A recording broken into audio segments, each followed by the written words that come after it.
This is the UFL Coast to Coast on the Virtual Football Network. Week 6 doesn't start with a gauntlet, it starts with a bang.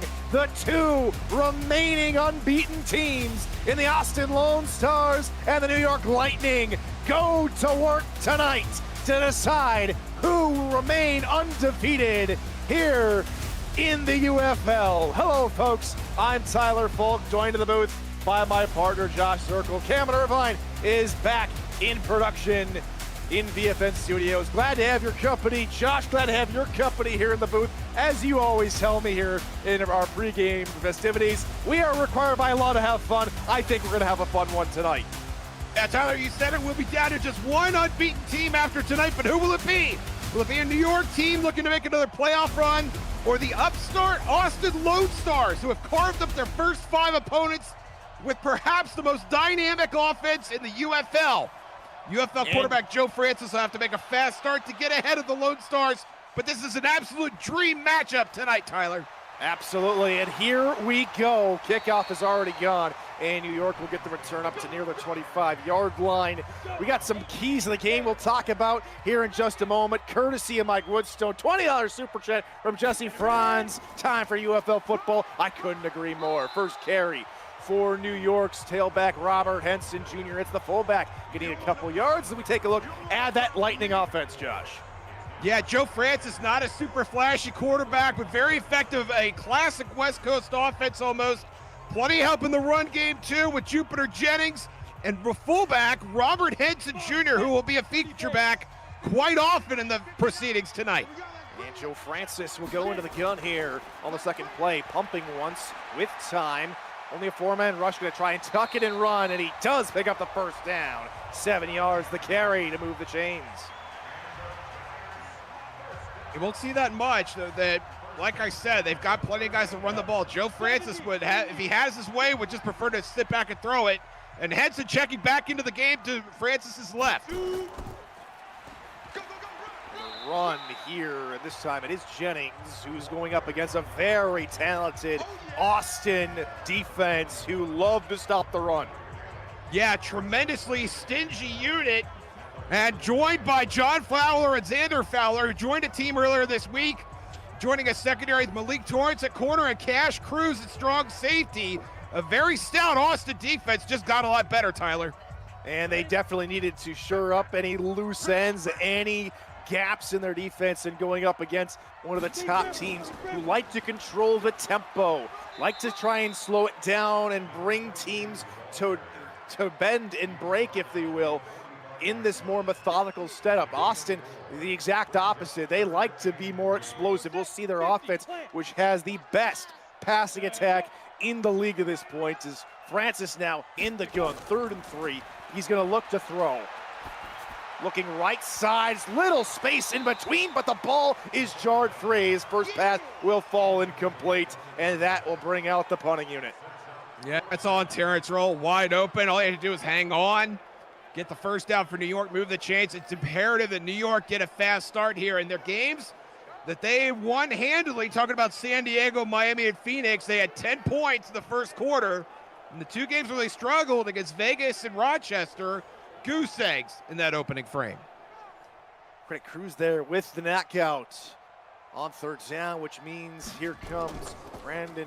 Well, it won't be Piner, it'll actually be Cyrus Foster who does double duty, kicking and punting it. That's a brilliant punt, but it just tumbles into the black painted turf. And that is where Austin will take over on their own 20-yard line, led by quarterback Shai Ronnie, who was interviewed by one of our UFL reporters and really had a lot to say. We'll talk about what she said here in a moment after the first call for Mike Woodstone goes for a gain of a couple as we take a look at the rest of Ronnie's friends on the offense. Yeah, this offense, so many different ways to beat you. Mike Woodstone carrying the football. Mike Churchill, probably the best receiver in the UFL. And Annie Beaverhausen, who already has 400-yard games. By the way, Tyler, we've only played 5 games already this season. Absolutely, and when Ronnie was asked, what are you looking to prepare for here? We prepare for moments like this, prepare for this type of game, for these tough matchups. Quote, simple, this is what we prepare for. 200 defeated teams, spotlight on, this is where you find out who's real. we respect New York, but we're not walking in there to admire anything. We're coming to take control. But right now, the New York defense controlling the line of scrimmage on the run.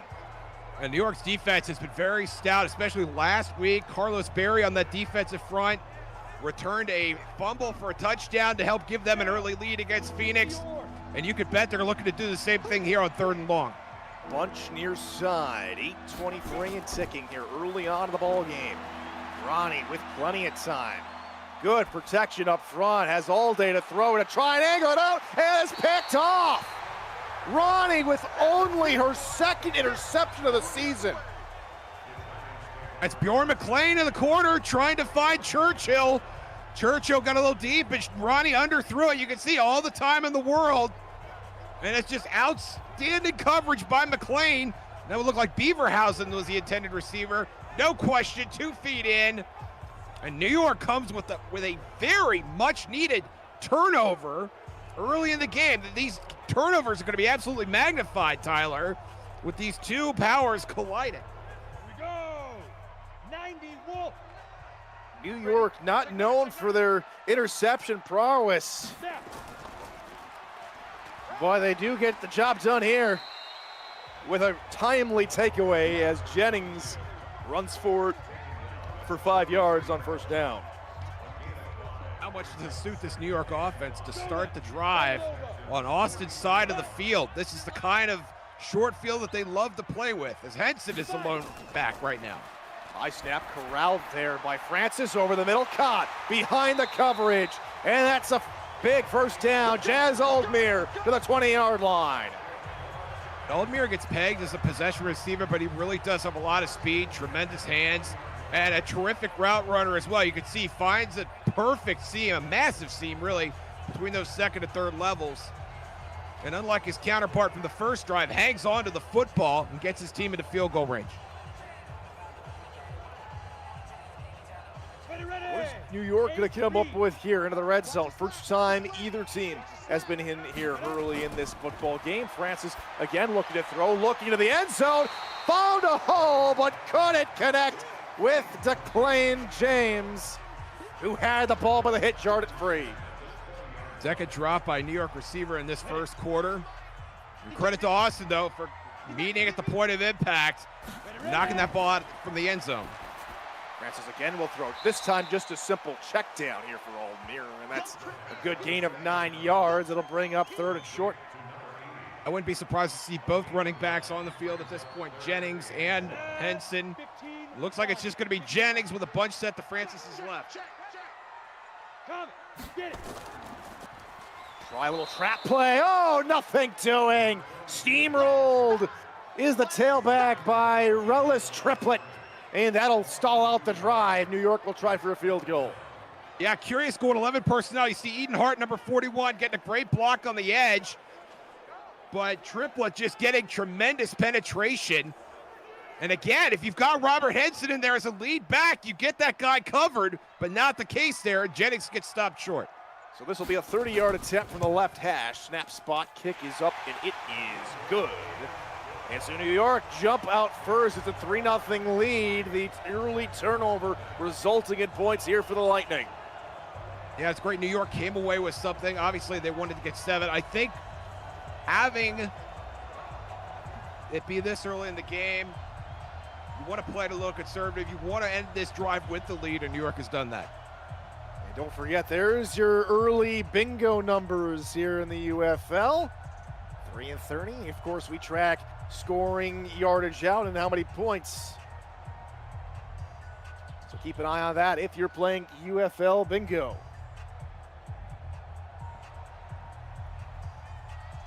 About halfway through this 1st quarter here from New York City. As here comes Austin on the return, looking to try and cut it back to the inside, and corral rather quickly after doing so is John Fowler, and that is where Austin will have another opportunity, and hopefully for Ronnie, she's able to change it up a bit and try and not throw a pick after having so much time in the pocket. Always fascinated to see how these quarterbacks respond and how their offensive coordinators respond right after an interception. Quick drop, Ronnie just going to dump it off near side of the big, lumbering tight end. Mika Friday for 6 yards. Friday, 6'8", listed at 275. That is a svelte 275 if you're standing 6 foot 8 inches tall. She's one of the newest members of this Austin team. Didn't join the team as early as some of her new counterparts, but that takes a little bit too long, however, on the line as I'm trying to go through everything, and it's going to send Austin a few yards back. And when we talked about earlier how New York likes to slow things down, tempo is the key for Austin. They want to jump out early. They want to dictate the pace in their own way, and right now it's the battle of the steamroller versus the castle wall, and right now the castle wall has Austin a little perplexed here in the early goings. Here's a run, here's a good hole for a first down, up to the 39-yard line, just like that. There's a chink in the armor as Woodstone busts through it. Yeah, and Woodstone's had some massive games in week 1 where they hung a 60-burger on Chicago. They hit the 100-yard mark, had a score. Doesn't catch passes out of the backfield very often, but when you run like that, do you really need to? Averaging the second most yards a game in the UFL to this point. Quick drop, Ronnie checked down to the tight end, caught. A couple more yards, and we'll get an opportunity to take a look at that Lightning defense. We already met Bourne McLean, who had that interception earlier, Josh. Yeah, and the defensive front also flanked by Rowan Cassidy. And Michaela Foraker is causing absolute havoc in opposing backfields. And it's going to be very difficult to block both of them for the entire game, even if you're the Austin Lone Stars. Like a blitz coming from the near side, and here it comes. It is knocked away at the line. Good job by New York, sending a little extra pressure, and that'll bring up another third down. Yeah, Foraker and Cassidy had 6 sacks between them on the season, but they cause a lot of trouble, and when they get help from the linebackers on a blitz like that, really difficult for quarterbacks to operate. Linebackers come again on a blitz. This one a deep shot. This one caught in one-on-one coverage. And that's a brilliant job by Mike Churchill to box out his opponent. He's done that time and time again. Yeah, this is where they try to find Churchill. A lot of deep balls, and you saw it on the interception earlier. That time, Bjorn McLean not able to out-leap who I think is the greatest receiver in the UFL right now. Mike Churchill gets the ball right on his hands and hangs on to it to boot. Austin needed a big play, and they got it there. And there's a reason why he's not just in terms of how you're feeling there, Josh, but he's the #1 receiver in terms of yards per game with over 109 on average. With that pass swatted away, this New York Lightning defense is flying around the field right now, trying to stop the passing attack. Well, they smell blood in the water. They got that turnover early. Shy Ronnie's first pass of the game. They're looking for turnover number 2. Tight end's left. It'll be an option play. Ronnie takes it off. Ronnie inside the 10, but she lost the football. Another turnover for New York, and Kane Vasquez scoops it up. I was just about to say, you don't see Ronnie tuck it and go very often, and that is why. You fake the draw on the RPO, and Ronnie, nothing but green grass until the linebacker, that's Kaylin Polk, who had 6 tackles for loss on the season and a tackle for gain here, New York's gain that is, as Ronnie coughs up the ball and Kane Vasquez pounces on it. Another turnover for New York. You have to wonder whether it's coming in to hostile confines, whether it was the long flight from Austin to LaGuardia to try and get themselves set. Maybe it was a time zone change, but right now, New York, through a little over 6 minutes, has been all over this game. Controlling it how they would want to. A little shake and bake, a flag on the play.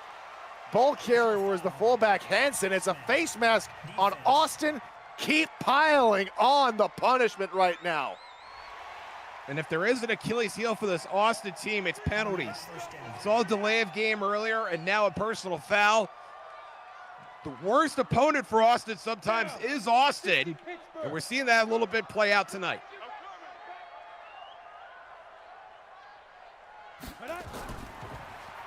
Francis, quick drop, looking over the middle and looking for his favorite target of the evening, Aldmir, and he can't haul it in. I think that was 93 max superset that was in coverage on Aldemir. Looked like they ran a zone blitz, and Aldemir able to break that pass up. Well done. Best coverage on the line here from Austin. Francis looking middle. That's deflected away by a happy linebacker, that being Theodore Blackman. Francis, this is his bread or butter. Likes to do the West Coast, just dinks and dunks. But so far, Austin's shutting stuff down, in between the numbers at least. Gunn with two backs on either side of him. Francis got to go for more than 10. He does, connecting for a first down to Mark Anthony. First time we've called Mark Anthony's number tonight, the #1 receiver for this New York offense. Great throw, and that's Mark Anthony showing the rest of the wide receiver room how it's done. Nice turn upfield, getting a couple extra yards, and hanging on to the football. Always a security blanket for Joe Francis is Mark Anthony. I think it was a bit of a change of concept. First two plays of that set were both short slants. That last one being more of a deep in route that worked. There's a stop route that's going to go for about 8 yards here for Declan James. We're seeing Francis start to warm up here a little bit, getting comfortable. Austin not really sure what to throw at this quarterback conceptually. Now might have to change things up on their end. Showing zone coverage, backing off, expecting another pass, and Francis gives it to him. At the logo, move the chains again. Francis to Eden Hart, the tight end. Eden Hart's first catch of the game, and Eden Hart also a great middle tier flat option. Somebody's been getting a lot more volume in this offense the last couple weeks. Francis over the middle, caught Aldmir, and he turns around at the last second, and he's down to the 3 as New York are back in the red zone. Yeah, it's just a little bootleg there, not too much. Then sees Aldmir going up the seam, trying to get away from number 37, that's Cash Cruz. And I think he heard the footsteps, or the footprints, as we sometimes say. It might have turned himself out of a touchdown, although it looks like Cruz had the angle there. But then Fitzgerald, number 33, was able to catch up and bring him down short of the goal line. 60 outlaw. So now it comes to New York again, who loves playing some tough, hard-nosed football. They try and run up the middle with Henson. His third carry, it gets him up to the 1. We've not seen a lot of Jennings and Henson in the backfield together. That time Barry Maxwell was the fullback and Henson in the backfield. They're going to try this again on second down, Tyler. Aldmir lone wide receiver out left. Another run, Henson blown up in the backfield. Blackman alongside his partner in crime, Chase Petrovich, will take him down as we close up shop here on the first quarter. New York knocking at the door, looking for more points to try and keep Austin at bay. This is Coast to Coast here in the UFL in week 6. 2 of the final unbeatens doing battle here tonight, New York. Stay tuned for more action here on VFN. Tyler Falk and Josh Zirkle here on the call. Glad to have you with us here from New York City. 3rd and goal here for the Lightning. Francis over the middle. It's a tough up and it's caught, and it's a touchdown. Mark Anthony and New York are up by 2 scores. And just very simple route by Anthony. Going right under the linebackers there. You see 37. He's got no chance. That's his guy to cover. And Anthony just very simple in route, almost a drag route. He was that close to the line. It sneaks in. And so here comes Foster to try and tack home the extra point. It is up and it is good. That is the 2nd touchdown for Mark Anthony this season, and it comes against Austin. So after a 9-play, 3-minute 23 drive, it is New York with a 10-point lead. Get your UFL gear at UFLshop.com. Stock with the best tees, sweatshirts, flags, and more. A printful partnership, all made in the USA for easy shipping. It's UFL you can wear at UFLshop.com.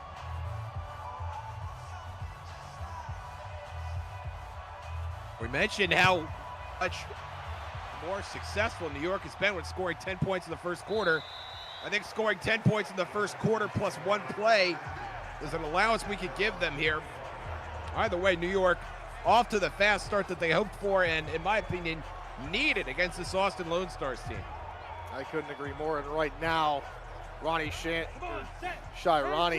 has more turnovers in this game than she has had all season long. Something has got to change. Got to try and calm her down. And how about that? How about a very nice catch on first down? A little shot play to get things going as she finds Churchill. Yeah, they're going to work that seam quite a bit. Not only Churchill, but Beaverhausen on the right side as well. No pressure there. Nice leaping grab. And Bjorn McClain, it looks like he's going to be covering Churchill the entire game. I hope he's got his popcorn ready because it might be a long evening for him. I know he has an interception already. But one successful play does not a defense make. Trips to the right. It'll be a handoff. Up the middle. Out of a couple tackles goes Woodstone, but only going to be able to manage 2 on the play. And that was Dawson in the corner coming up on a little run defense. Woodstone thought he had that bounced outside. Antonio Dawson turned it back inside, waited for help to arrive, which it did. Another row, another big hole here for Woodstone to scamper through. 5 rushes, 28 yards, and another first down here for the Lone Stars. That's what you get with Mike Woodstone. Shy Ronnie running the passing attack, but you can see like the holes are tremendous. Ever since the UFL reshuffled to 16 teams, this Austin offense, the whole team in Austin, but the offense especially just took a tremendous step forward. Rollout here from Ronnie with time again. This time just going to try and check it down, but is hit hard. Is the intended receiver Borsius, and it's second down. And I'm not sure what Ricky Borsius was assigned to do on that play. It was just wandering through the pocket and said, oh, going for a pass. And then received a pass, but forgot to catch it. A little RPO, and that's going nowhere. Churchill corralled by McClain. No gain, 3rd and 10. This Austin offense just looks a little bit lost right now, like they're not sure what to do with themselves.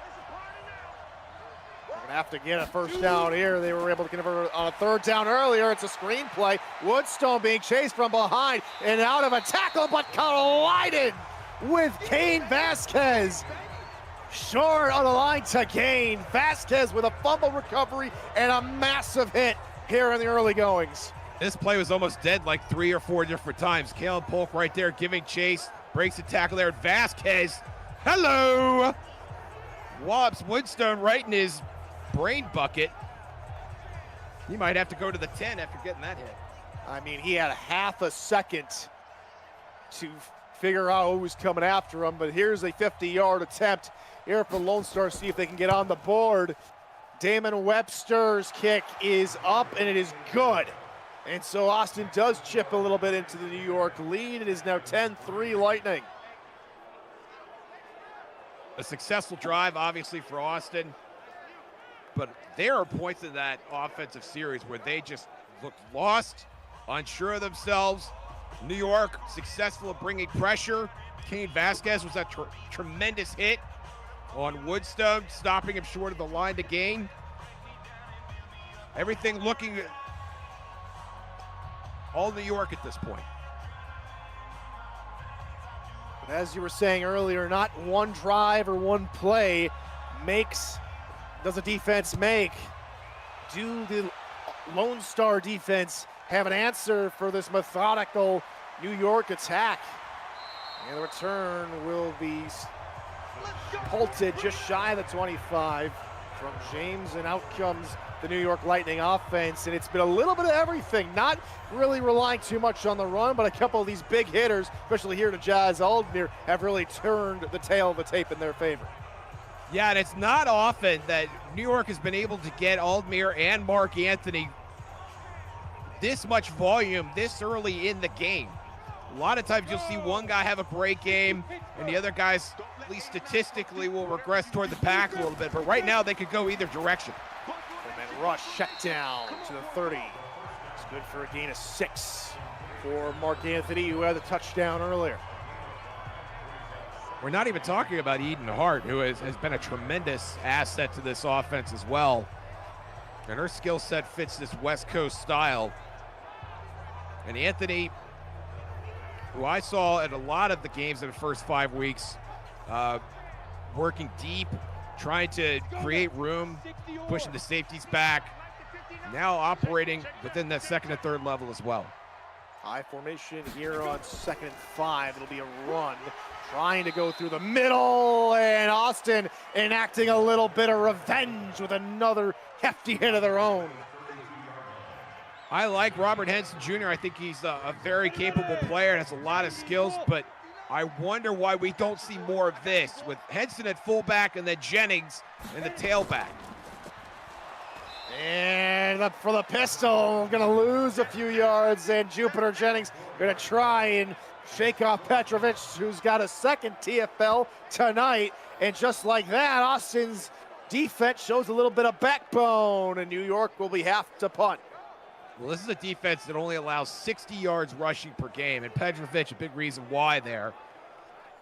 You get penetration in the backfield, you're not going to have a very successful day running the football. And they're only giving up, the Austin defense here in the season, just 3 yards a carry to any tailback in this league that they have faced so far, and that's going to be trouble to the top tailbacks for the Lightning, who average about 70 yards a game, and their numbers at the moment are showing why Austin is killing it on the defensive scheme when it comes to the run game. Now can their offense come away with some more points? Pass over the middle, caught inside the hash marks. First catch of the game for Nico Rightway. Nico Rightway had 131 yards in that week 1 game against Chicago. Has kind of fallen back toward the pack a little bit in terms of volume with the rise of Andy Beaverhouse, but nice to see Nico get a catch there. Ron Woodstone to the near sideline. He's taken down after a gain of about, we'll call it 4. Portius Bacon in on the stop.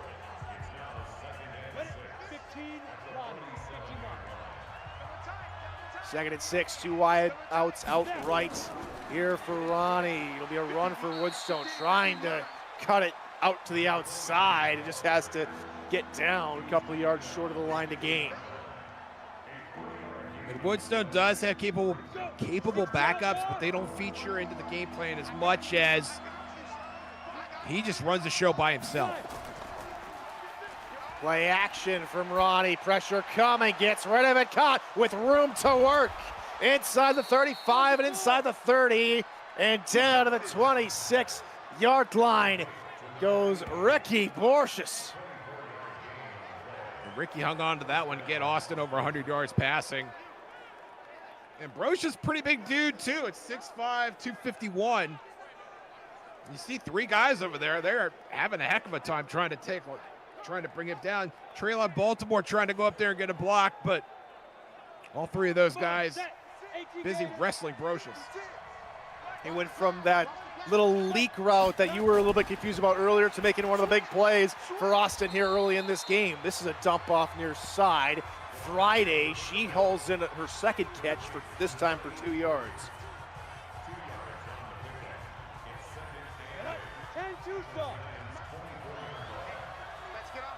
Under 4.5 to go now in the first half. 3 wide, it'll be a handoff. Woodstone, good blocking up front from the O-line. That's a first down up to the 14-yard line. Mike Woodstone trying to keep his volume in check. He's a 20-plus carry a game guy. That doesn't mean you had to give him all 20 carries in the first half. But he is a vital cog here. Baltimore checking back in at fullback. Over 5.5 yards, a carry for Woodstone. And here comes another run, trying to shake and make himself. He's short, maybe a yard. Up to the 5-yard line. We still have not heard from Amy Beaverhausen. But she will catch some balls in the red zone. This is a good opportunity for her if she's in the set. That was Avis Brown who had the last carry, and a pass from Ronnie is caught. Touchdown, Beaverhausen, as if on cue. It's a tremendous red zone weapon turning in. You got the matchup you wanted, Kalen Polk. Good luck covering Annie Beaverhausen. Not going to happen. And Beaverhausen, surprise, has another touchdown. Tally another one up for Austin. They lead the league in touchdown receptions.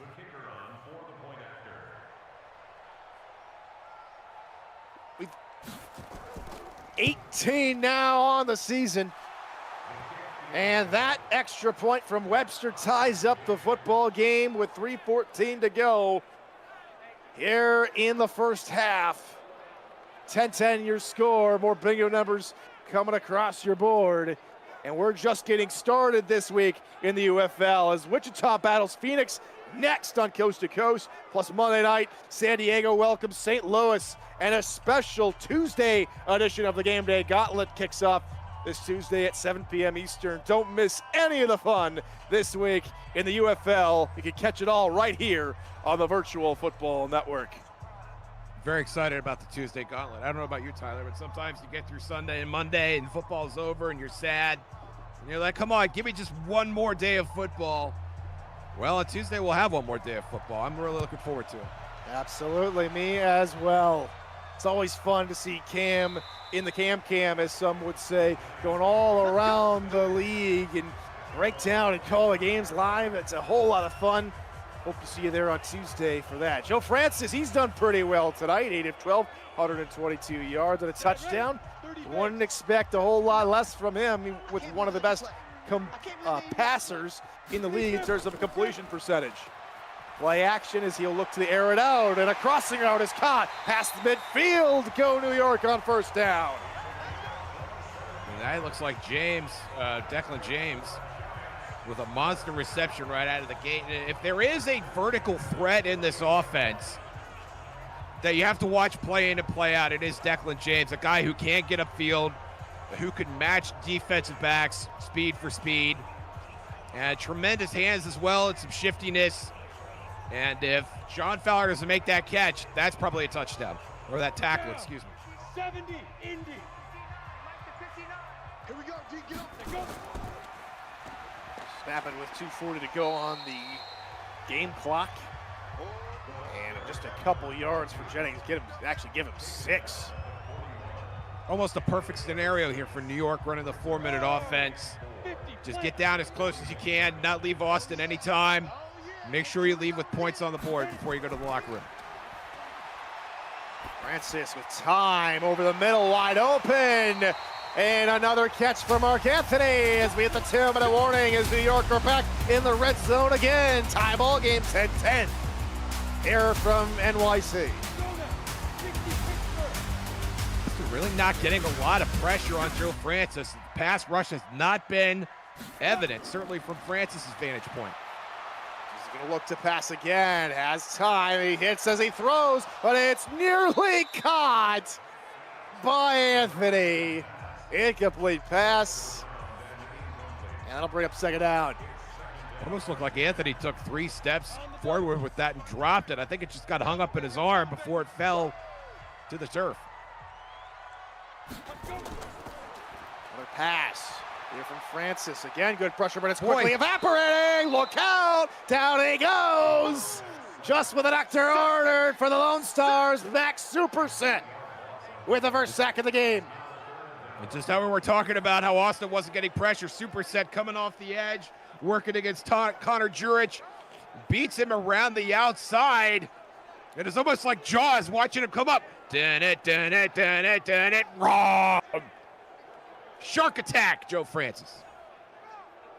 And just like that from A couple plays that look to be in pretty good position to get, maybe some 6 points, but they're down to 3rd and 18. Francis with a deep drop. He's going to just check it down near side and usher out of bounds at the line of scrimmage is the intended receiver. Heads up play by Xander Fowler just to push him outside and not try and risk a big tackle, and that will save a touchdown. And Francis was operating on the cusp of field goal range, and Terrence Roll, who dropped the ball in the first quarter, fortunate to reel that one in. And you mentioned Fowler pushing him out of bounds, so that stops the clock and gives Austin a chance to get the ball back with a little more time without using a timeout. 43-yard attempt here for Foster, and his kick is good. 2 for 2 on the night, 13-10. Go the Lightning as we continue to have a large in part, partner, a game that we expected. Very close and some very big plays, but right now a lot more in the favor of New York, who is dictating the tempo of this game at the moment. Yeah, and Austin really seems to be reacting to New York, who really has not been their typical explosive selves. But Austin has worked from holes before. They were trailing against LA in week 2. They were trailing at one point down 7 with less than 4 minutes to play, came back and won that game. This is a battle-tested Austin Lone Star team. And I think that they're going to play all 4 quarters here and not necessarily worry about trailing after 2.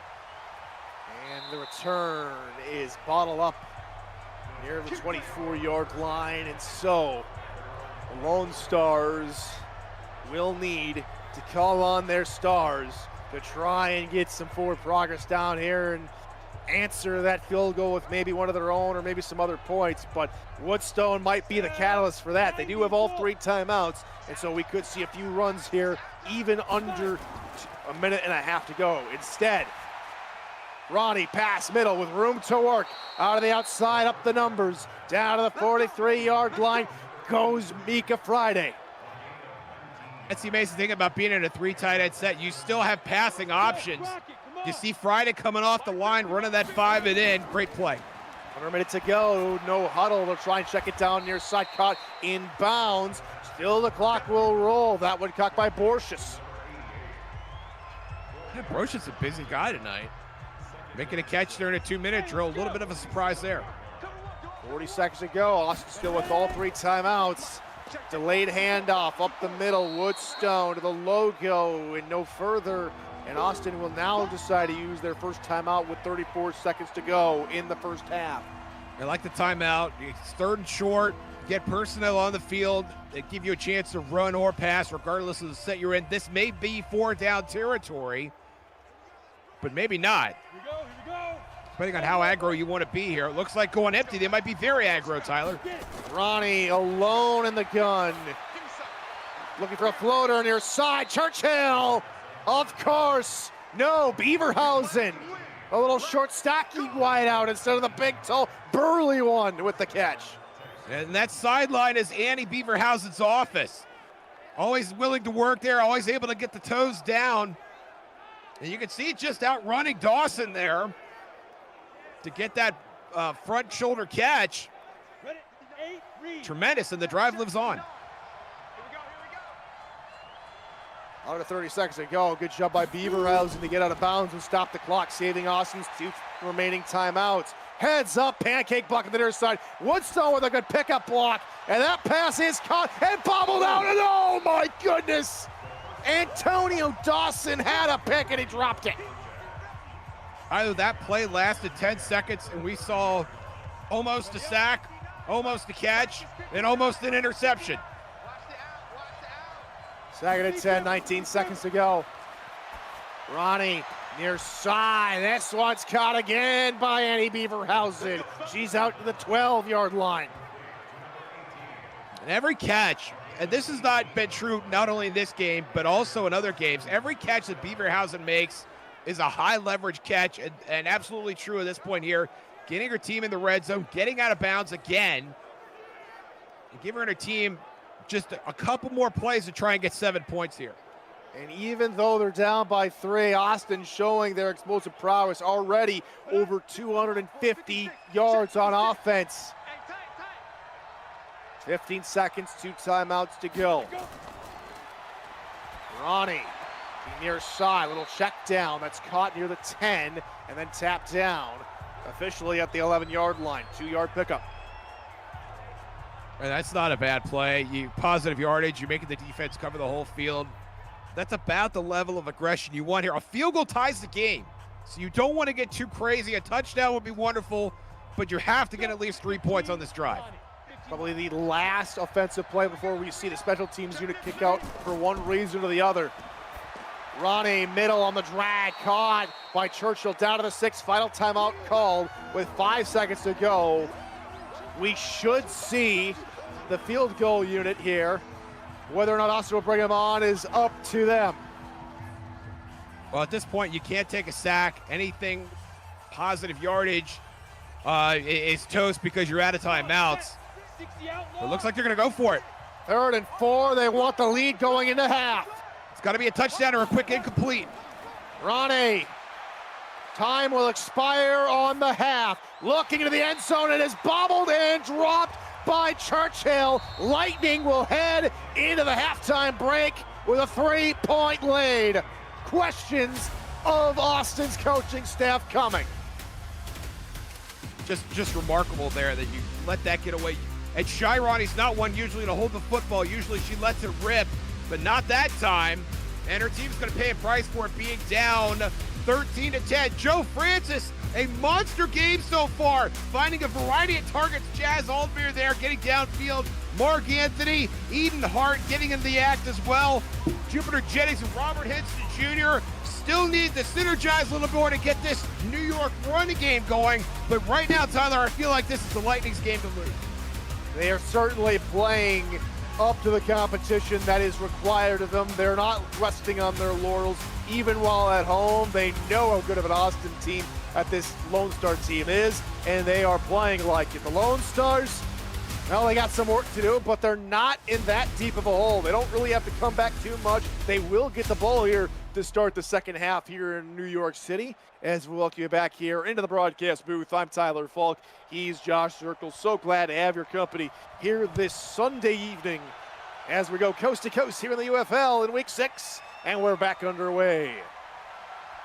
And here comes the return for the Lone Stars. Fowler is up to the 28-yard line, one of his better returns here tonight. And now Austin get a chance to do it over again, and they're able to run a bit more of their offense than they would like to, maybe in that little over a minute 10 drive that they had there to end the half. Yeah, we saw the card there for some reason for Darian Winters, and Winters might factor in here because Woodstone did get a fair amount of volume in the first half, but he's out there now. Woodstone with plenty of room out to the right side on the counter, and he gets 7. Back to the kickoff, pretty impressive that John Fowler, who barely found his way to his own locker earlier this week, already handling special teams duties. You'd love to see it. Pressure coming, oh my goodness! Ronnie couldn't even see it coming. Down she goes, Rowan Cassidy rolling right over her. Yeah, it's just a matter of time that Cassidy or her cohort, Michaela Forker, was going to get loose. This time it's Cassidy coming along the broadside there. And just nowhere to go for Ronnie except toward the turf. So a loss there on second down brings up 3rd and 9 here for the Lone Stars. Launch to the near side. Ronnie with only a 3-man rush can just check it down near side. And that is well short of the first down marker. Dawson with the tackle, and New York with a quick 3-and-out on defense. And that's just great coverage. Ronnie just nowhere to go. Doesn't want to throw that ball to Friday. That's barely any gain at all, if any. Dawson dragging Friday out of bounds. That's as good as a sack because it ends the drive. And so here comes the punting unit on for Austin. And this one is away. This one will be returned here for New York up to the 39-yard line. And I think the big thing is points off of turnovers for New York. Josh, a touchdown and a field goal coming off of an interception and a fumble. And that's exactly what New York's needed to jump out here to this 3-point lead. Absolutely, and they're winning the field position battle too as well. Francis, crossing route, caught for minimal gain. In fact, they'll say they actually lost maybe half a yard. And that'll bring up second down. And Austin on the defensive side is not used to being in a position where they have to produce turnovers. They like to go about their business and just get stops. Here comes a run. It looked like there was a hole there for Jennings to run through, but don't tell that to the Lone Star defense. Yeah, when you have so many stars on the offensive side, it's tough to get attention to the defense. That's not the kind of attention you want right there, Lamont Smart. Little bit of shuffling up front, and that was not smart from Lamonte Smart. And it'll be 3rd and 4 now after the 5-yard penalty, and that'll open up the playbook for New York. 3rd penalty on the game for Austin. Again, one of the few weak points in their body of work over the course of the season. Blitz coming, blitz coming, look out Francis, didn't see it coming. Say hello to Easton Roberts, who kills the drive with Austin's 2nd sack of the night. Yeah, Roberts just the corner blitz, and Francis just has no idea it's coming.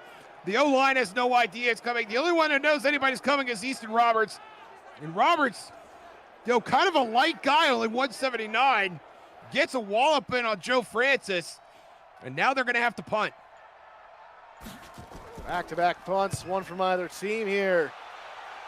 In the 3rd quarter, this one going to be called for a fair catch there by Fowler, who hauls it in without any trouble at his own 16-yard line. And out comes the Lone Stars to start this another drive. And if there's anything that had been working for him up to this point this season, it was the 3rd down conversion, converting over 60% of 3rd downs. But they're just not being able to convert those 3rd downs as they had to punt on the last drive.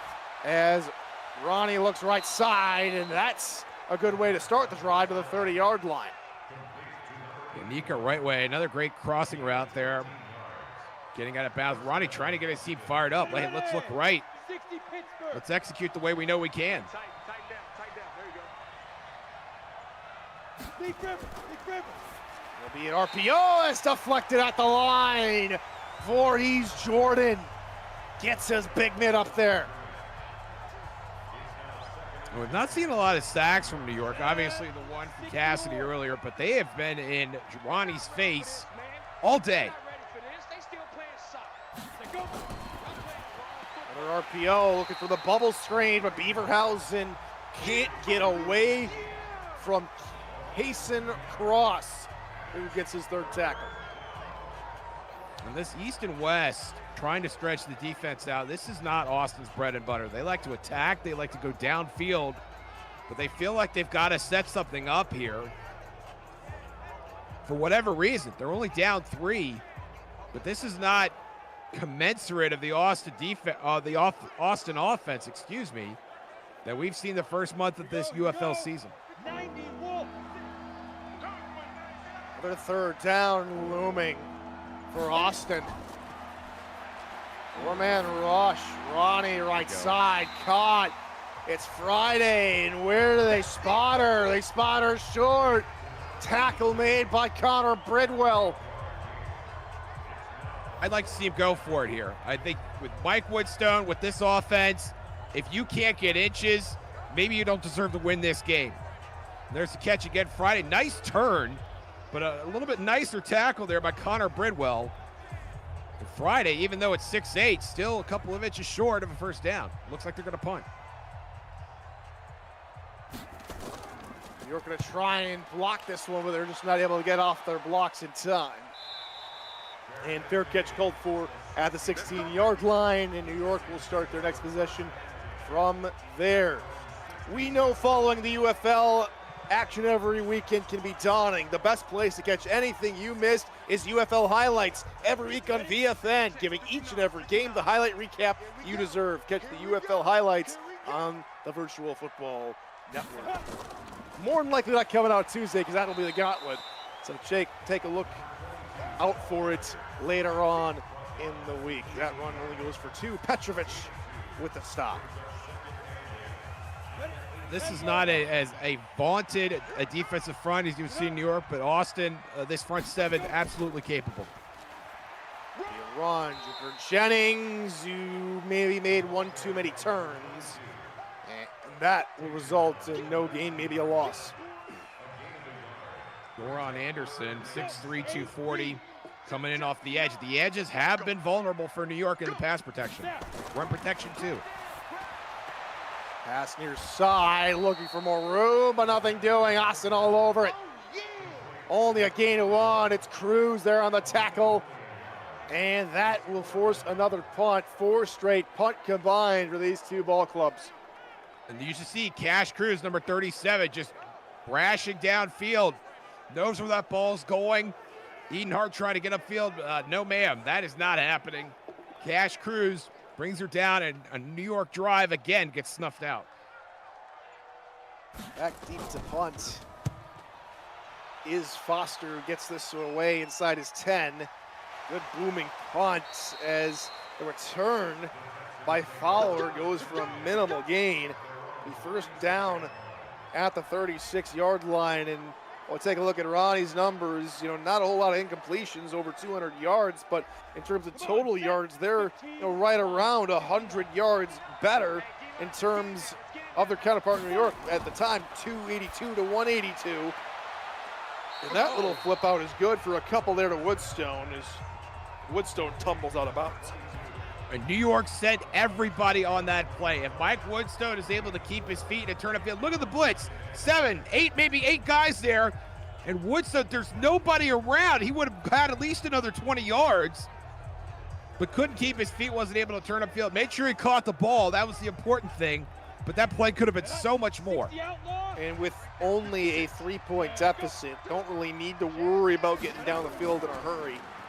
As he gets a traditional carry here, makes a man miss, and does pick up the first down before being thrown down at the 48.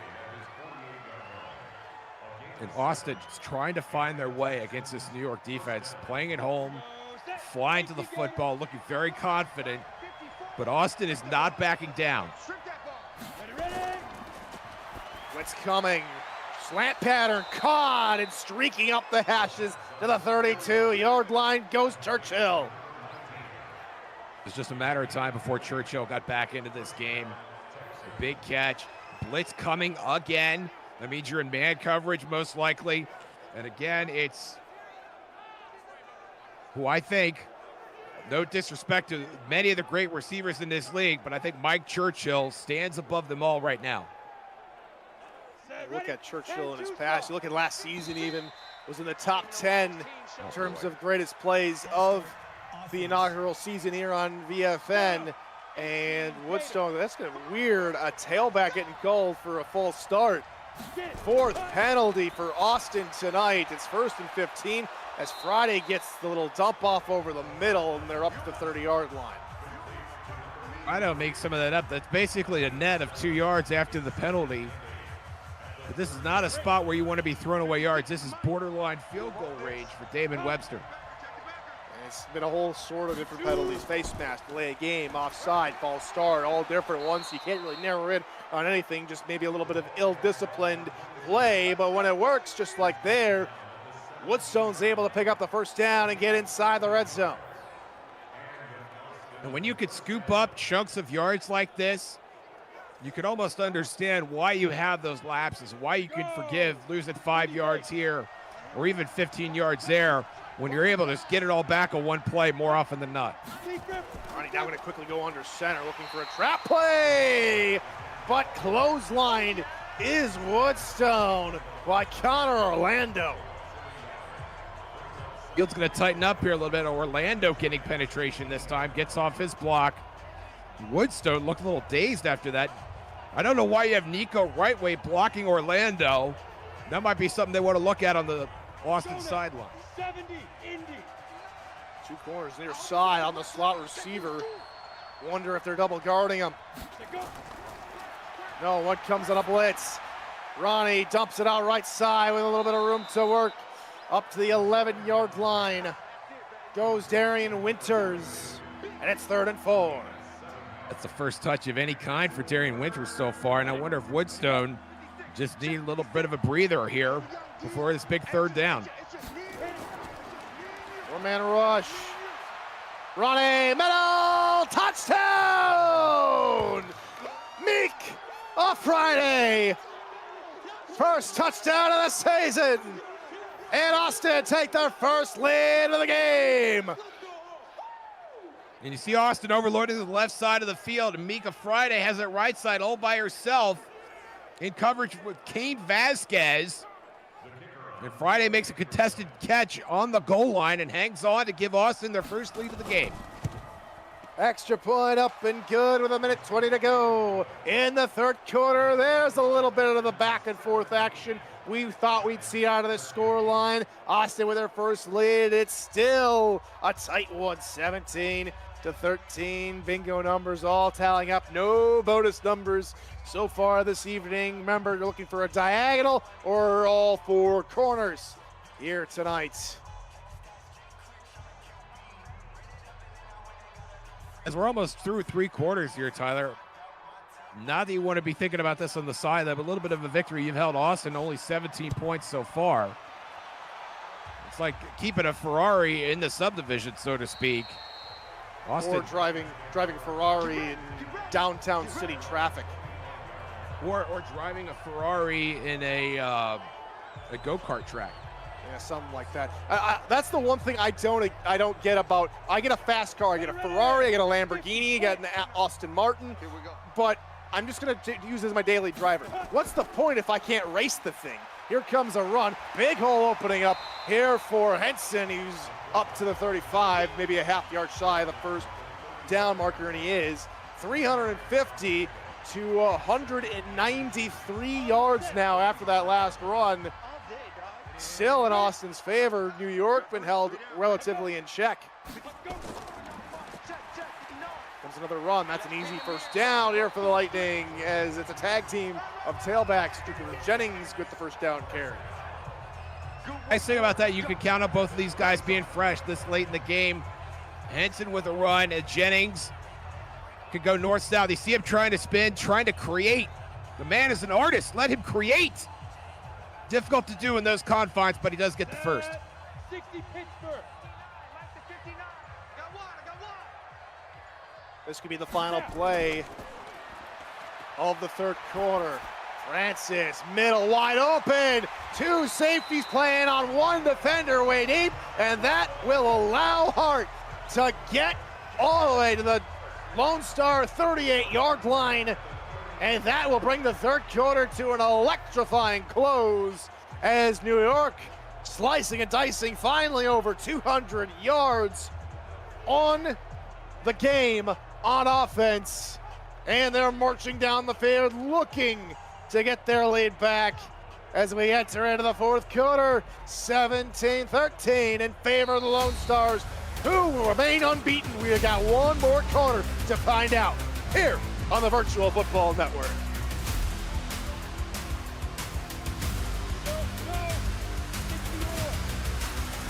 Welcome back to New York City. Tyler Falk, Josh Circle here on the call. Francis on the first corner, wide open, and he let it go. Mark Anthony let that one go. That didn't even look like he even put his arms up to try and catch it. Difficult to tell where that was coming down. It looked very casual from our vantage point, maybe not so much from his. Wonder if the last little glimmer of sunlight here this evening caught his eye off guard, but that's a pass that's over the defense. Aldmere to the 24-yard line. You know, New York's had a lot of help with the turnovers, and that's not to be discounted, but Aldmere has been making catches whenever Joe Francis needs them. My front runner for player of the game at this point. From the shotgun, first down. Francis with time, right side of the comeback route, incomplete. Anthony out of bounds. That's nice coverage. That's Malik Torrance making Anthony use every bit of field, and then using field that he didn't have. That was out of bounds. Stack on the right side, 2nd and 10, 4-man rush. Francis in route, caught. Aldmere rolling inside the 15, down to the 14. It'll be maybe a little width of a football from them and a first down. Good chance to get Henson and Jennings on the field, but they're going to go empty. Joe Francis with 5 wide. Look for blitz coming from the outside. Here it comes. Francis to the out route that is caught. Hauling it in and worrying more about the catch more than anything else. And that's a good idea and good execution from Terrence Roll. Terrence Roll with a money grab, getting his team to a 1st and goal. Nice little out route. And when you're sending guys, you just have to play man. And I wonder if Blackman thought he was going to get help from Curtis Fitzgerald on that play. And Fitzgerald did not come downfield. Roll makes the catch for the 1st down. Ron Ains with a $2 super chat. Hit that like button, grow, bingo pot, grow. And here's the thing, a lot of people were also wondering, why are we throwing it on 2nd and inches? Well, the run game just hasn't been working for New York, and so they're going to try the pass. There's play action. Francis hit as he throws, and it's airmailed out of the back of the end zone. That might be the first real pressure that Austin has gotten on Joe Francis all day. And you can see they sent everybody on what would be Joe Francis's left, and they did get pressure, made him throw that ball through the end zone. Probably the first real pressure that didn't result in a sack tonight, as there's a run up the 2-yard line for Jennings as it's 3rd and goal from the 2. Oh, it's Rochelle Colson, not Ron Ains, my apologies. Rochelle. Let's go, defense. And here we go. 2nd and goal over the right hash, 2 yards out. They're going to try and run it. Henson, the fullback, and he can't get forward. Taken down by Blackman, and it's 4th and goal. Blackman just right through that A-gap.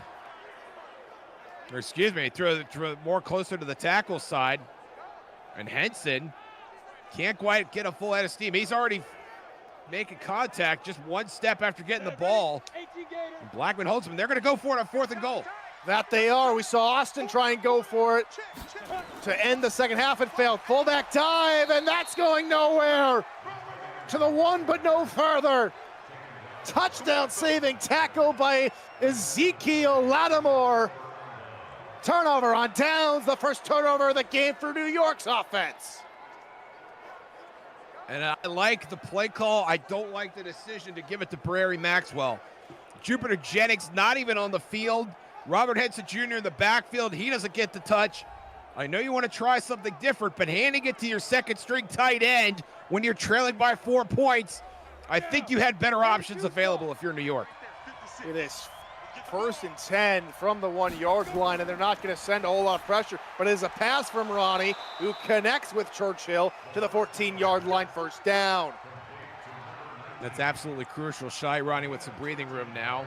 A 2-point safety would have been pretty massive in that situation, especially with New York getting the ball back. And now Shy Ronnie has some breathing room after a 1st. A little bit of misdirection by the blockers, allowing Woodstone to run up the middle for 6 yards. And time right now is on their side here in this closely contested affair.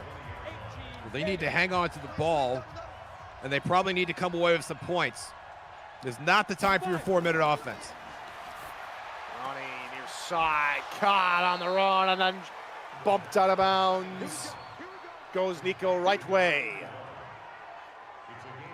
3rd catch of the game for Right Way. Absolutely been a factor here. It's nice to see him regaining some form.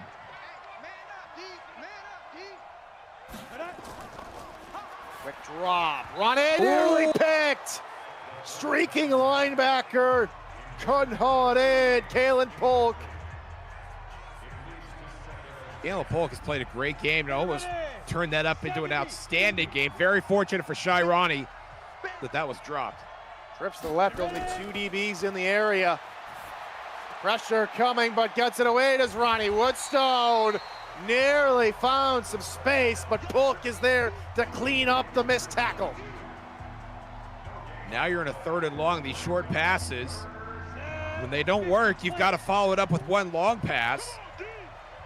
And they're going empty. 3rd and 10. Look out for the safety blitz. Pass left side. Friday couldn't haul it in. Cassian Cross jars it free. And New York are saved. Austin will punt. That's a big time hit by Cross to get somebody that big up in the air. Watch this again. Cross right in the hips. And Friday was going on a free trip and wasn't able to hold on to the ball. And that is a big, big play for New York. And here comes the punt for Austin. Robinson gets it away, and return nets minimal yardage up to the 38-yard line for James. And here comes Ian Francis and company again here for New York. 6:36, still got time to get down the field, but they weren't successful at the 2-yard line on 4th down. They're going to have to get some points here, and they might just have to settle for 3.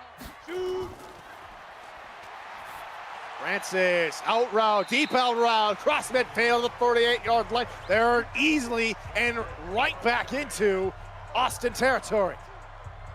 Yeah, once again, Jazz Aldmere making another crucial catch to keep his team in this thing and moving the chains down the field. Francis looking near side on the post route. Caught Mark Anthony to the 31-yard line. They want to get right back to where they were. If you're Austin, like, who do you key on at this point? Aldmere's making catches. Anthony's making catches. Eden Hart still a factor at this point. There's no single player that you could take away from Joe Francis right now because he is just spraying the football all over the field. On the ready. Again, it's 1st down. Under 5:30 to go. Francis. Out route, God, Aldmere to the 22-yard line, a pick up a 9. And you could settle for a field goal here if you were able to get a stop from Austin and get the ball back fairly quickly. But if they chew up a lot more clock on this play, you've got to be thinking about getting 7 points. They'll flip the formation, blitz coming, Francis middle, that's caught, and Aldmere, play that funky music! New York's head to the end zone, and they have the lead again. It's just a great throw to Aldmere. Nobody there to cover him. Right up there in the middle. That'll work in terms of saving time for a second drive, which you may not even need at this point because New York has just taken the lead. This one to make it a 3-point lead again here for the Lightning. Foster's kick is up, and it is good. 2017, our 3rd lead change of the night. After a quick 4-play drive that found Aldmere. And that looked from pretty Francis easy for a touchdown. I looked a little too easy. Aldmere to Anthony, and then finding Aldmere in the end zone again. This Austin defense has been chasing their tail. I feel like Austin on both sides of the ball has just not been able to kick it into high gear. And New York, sitting here at home, has absolutely taken advantage. And here comes the return here from Austin, and that's a vicious takedown on Fowler. Almost complained that might have been nearly a face mask, but couldn't quite see where the hand was. As Ronnie trots back out of the field. Not a bad day, but not the best day, is how the game can be described for Austin. They are lighting up on the scoreboard, have plenty of yards for their troubles, but Beaverhausen were there with the catch. They just don't have the lead. They just need to find another inroad onto this New York defense after that gain to 7. Well, they need to throw the ball down the field. They need to stop spreading the defense, stop going east and west, and attack this New York front. 32. Ronnie near side, near the numbers. That is caught. Quick hitters just moving the chains, keeping the momentum on their side. Beaverhausen's second catch in as many plays. That's all you got to do. Push it forward. You have the receivers. You're getting time. And Shirani likes to let it rip. This is not a quarterback that likes to sit in the pocket and let for things to develop. Ronnie looking left side of the deep out route. That is caught as well. And this time it's right way to the New York 44. 303 yards now for Shirani. Shirani, who has not had the best field position to work with, has been able to sustain drives, largely because of catches like this. At right way has been running inside, outside, upfield. Nico's been asked to do it all today and has absolutely delivered for this Austin offense. Ronnie now approaching her average at 363 yards a game through the air. That's Friday over to the 39-yard line. Friday had that touchdown near the end of the third quarter for her first career touchdown, and that gave the Austin Lone Stars the lead there for the moment.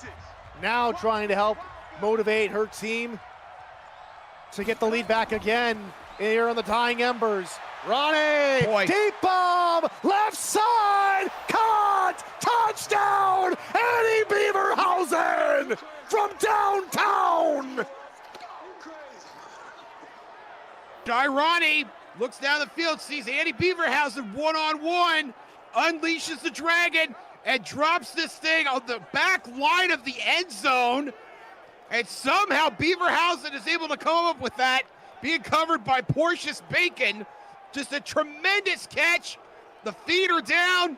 That's a touchdown. What a brilliant catch. Not the best angle there for the pylon cam. But what a throw from Shirani. Austin with the lead again with 2:52 to go in regulation. That drive took under 2 minutes. There's still plenty of time here for New York, but my, oh my. It's gonna come down to this, yet another game, Josh, that New York has to come back and win. They've done it once already this season. They gotta do it again. Yeah, they had their backs up against the wall against Rochester, and that was a bit of a scary game for them because Rochester has not been very successful in finding the end zone this season, and were able to come back and win that game in an intra-state battle. And then in week 1, they played a very pesky Vegas team, and they were able to prevail in that contest as well. But this is not Vegas, and this is not Rochester. This is a different animal entirely. This is an Austin team that plays very good defense. And the one thing that is on New York's side, it is a close game. Something that was made evident by Mike Woodstone earlier in the week when he did a little bit of a pregame on this is New York likes these low-scoring games, likes it to keep it close. This is still in the cards for the Lightning. They just have to execute correctly. Francis, however, he wants it all. One-on-one coverage, caught to the 22. Oh my goodness, Mark Anthony. Just like that, New York on the outskirts of the red zone. Anthony has to go up and get this. Francis throws this as hard as he possibly can. You see how spread out everybody is. And Anthony has like a step on his guy. He's double covered.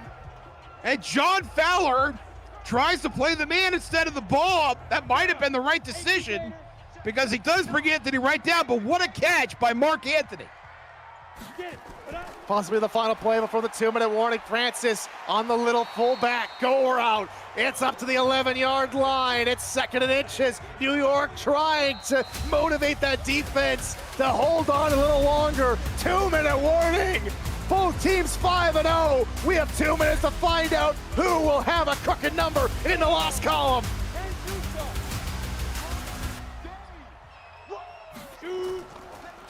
Second and inches, play action. Francis, blitz picked up. That is caught at the 5-yard line. 6-yard gain, and it's 1st and goal after the catch from Aldmere.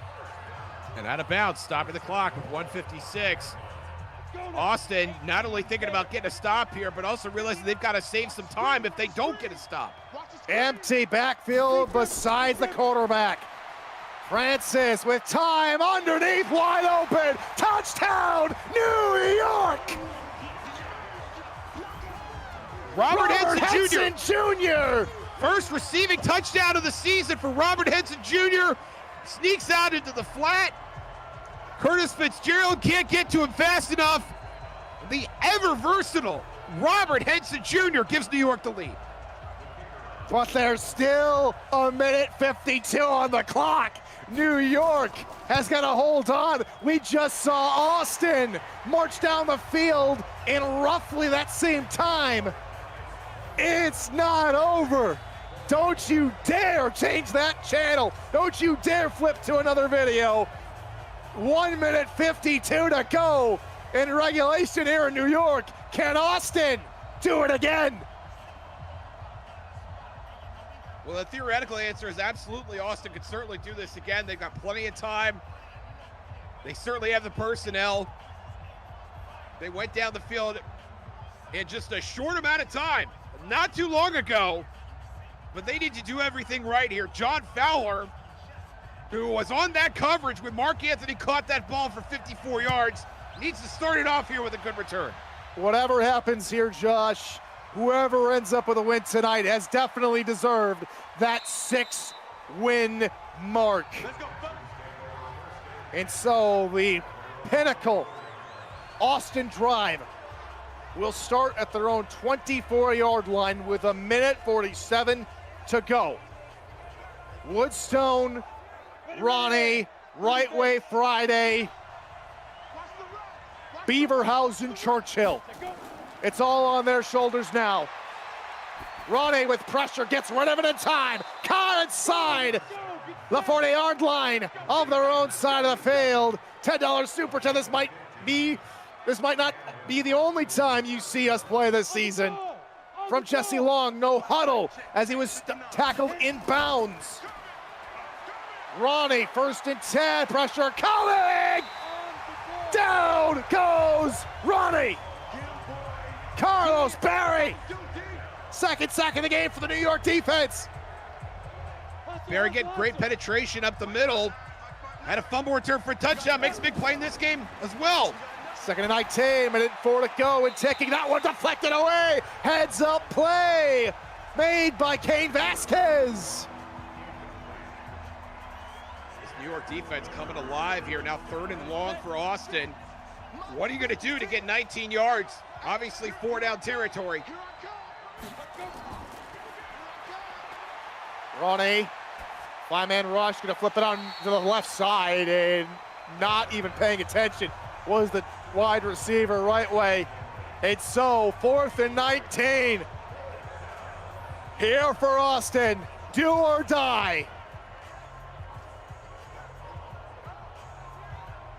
Real simple, you run Churchill off one sideline, Beaverhausen over the other. And hope you can find either one of them or somebody in the middle. 19 yards, and you got nothing on 3rd and 19. You got to get it all here on 4th and 19. This is how good Austin has been. This is the first 4th down attempt all season here for the Lone Stars. Deep shot, left side, incomplete, looking for Churchill. Denied by the man who got the interception in the first quarter, McLean. New York football with 52 seconds to play. And not a great throw there. You see Churchill trying to play defensive back, almost knocking it away, so McLean can't get his 2nd interception. McLean has absolute position there. Churchill knows it. Just a bad communication there, or a bad ball. Either way, Austin's offense goes back to the sideline, and Joe Francis here to wrap up his affairs here, holding serve here in New York. Here we go. 50, plant. Austin still have all 3 timeouts. They are in field goal range. Austin gonna need a stop. Here's the first run. Jupiter Jennings, timeout called. That might have been 10 yards. That might be the first down that seals it. No, only 9 yards. That's a surprising spot there. I thought Jennings had it. And I thought this game was over. That changes everything. And now Austin will live to fight another play. Heavy look on offense, even out of the pistol. Only 7 defenders in the box. It's a run, but they're all over it on the Lone Stars. Lattimore there with a stop behind the line. Then at long last, we get Henson running, or Jennings running behind Henson. And they get penetrate, and Austin gets penetration anyway, and now 3rd and 1. I say you run the same thing again, make Austin use that last timeout.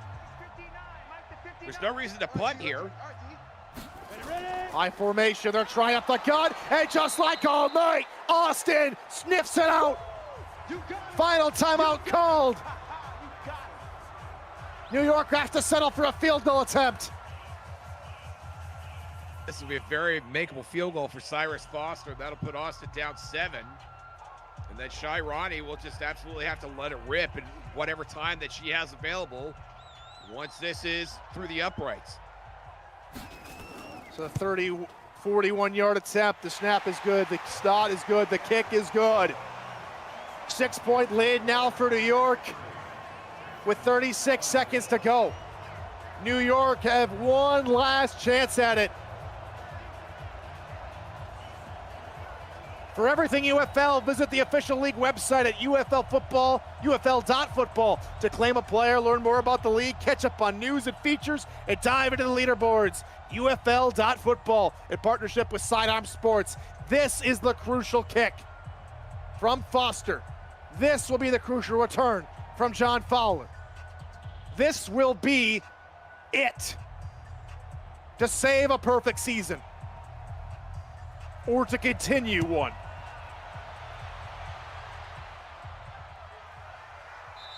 Fowler just takes a knee in the end zone. They'll start for the 25.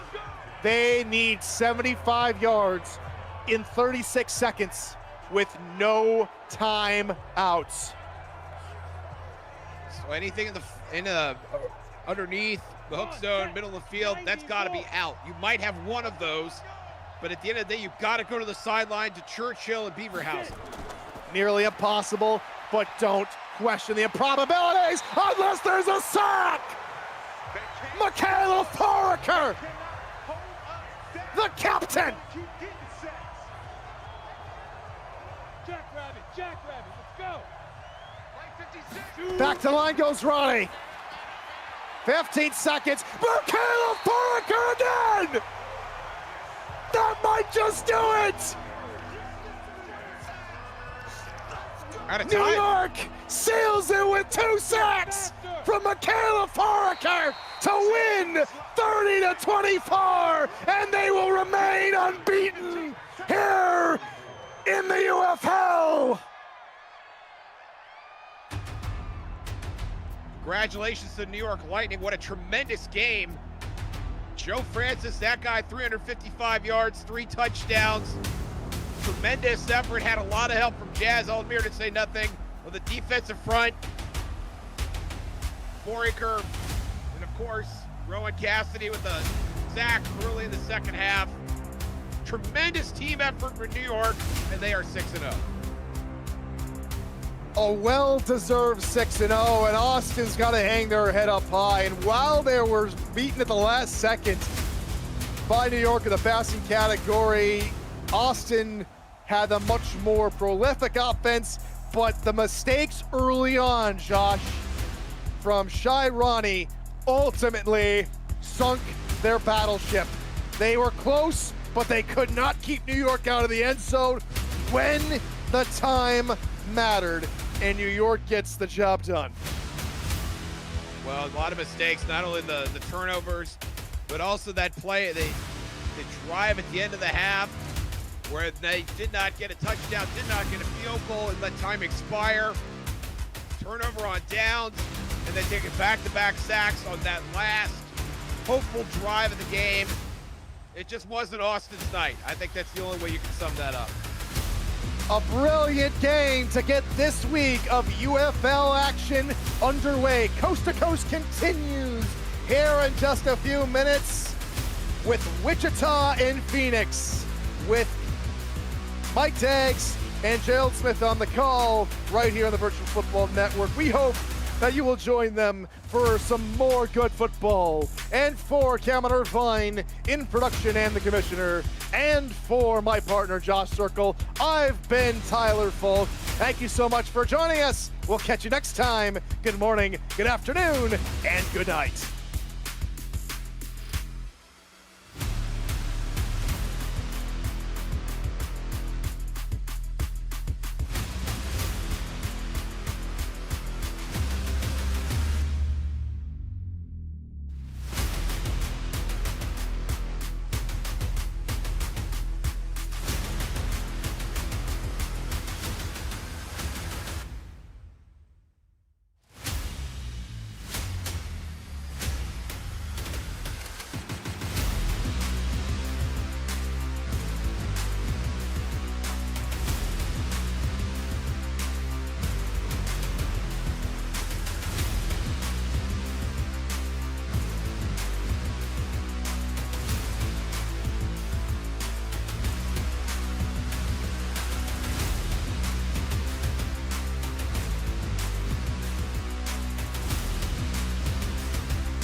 UFL action will continue this evening as the Phoenix Skyhawks host the Wichita Flyers. Good evening, everybody.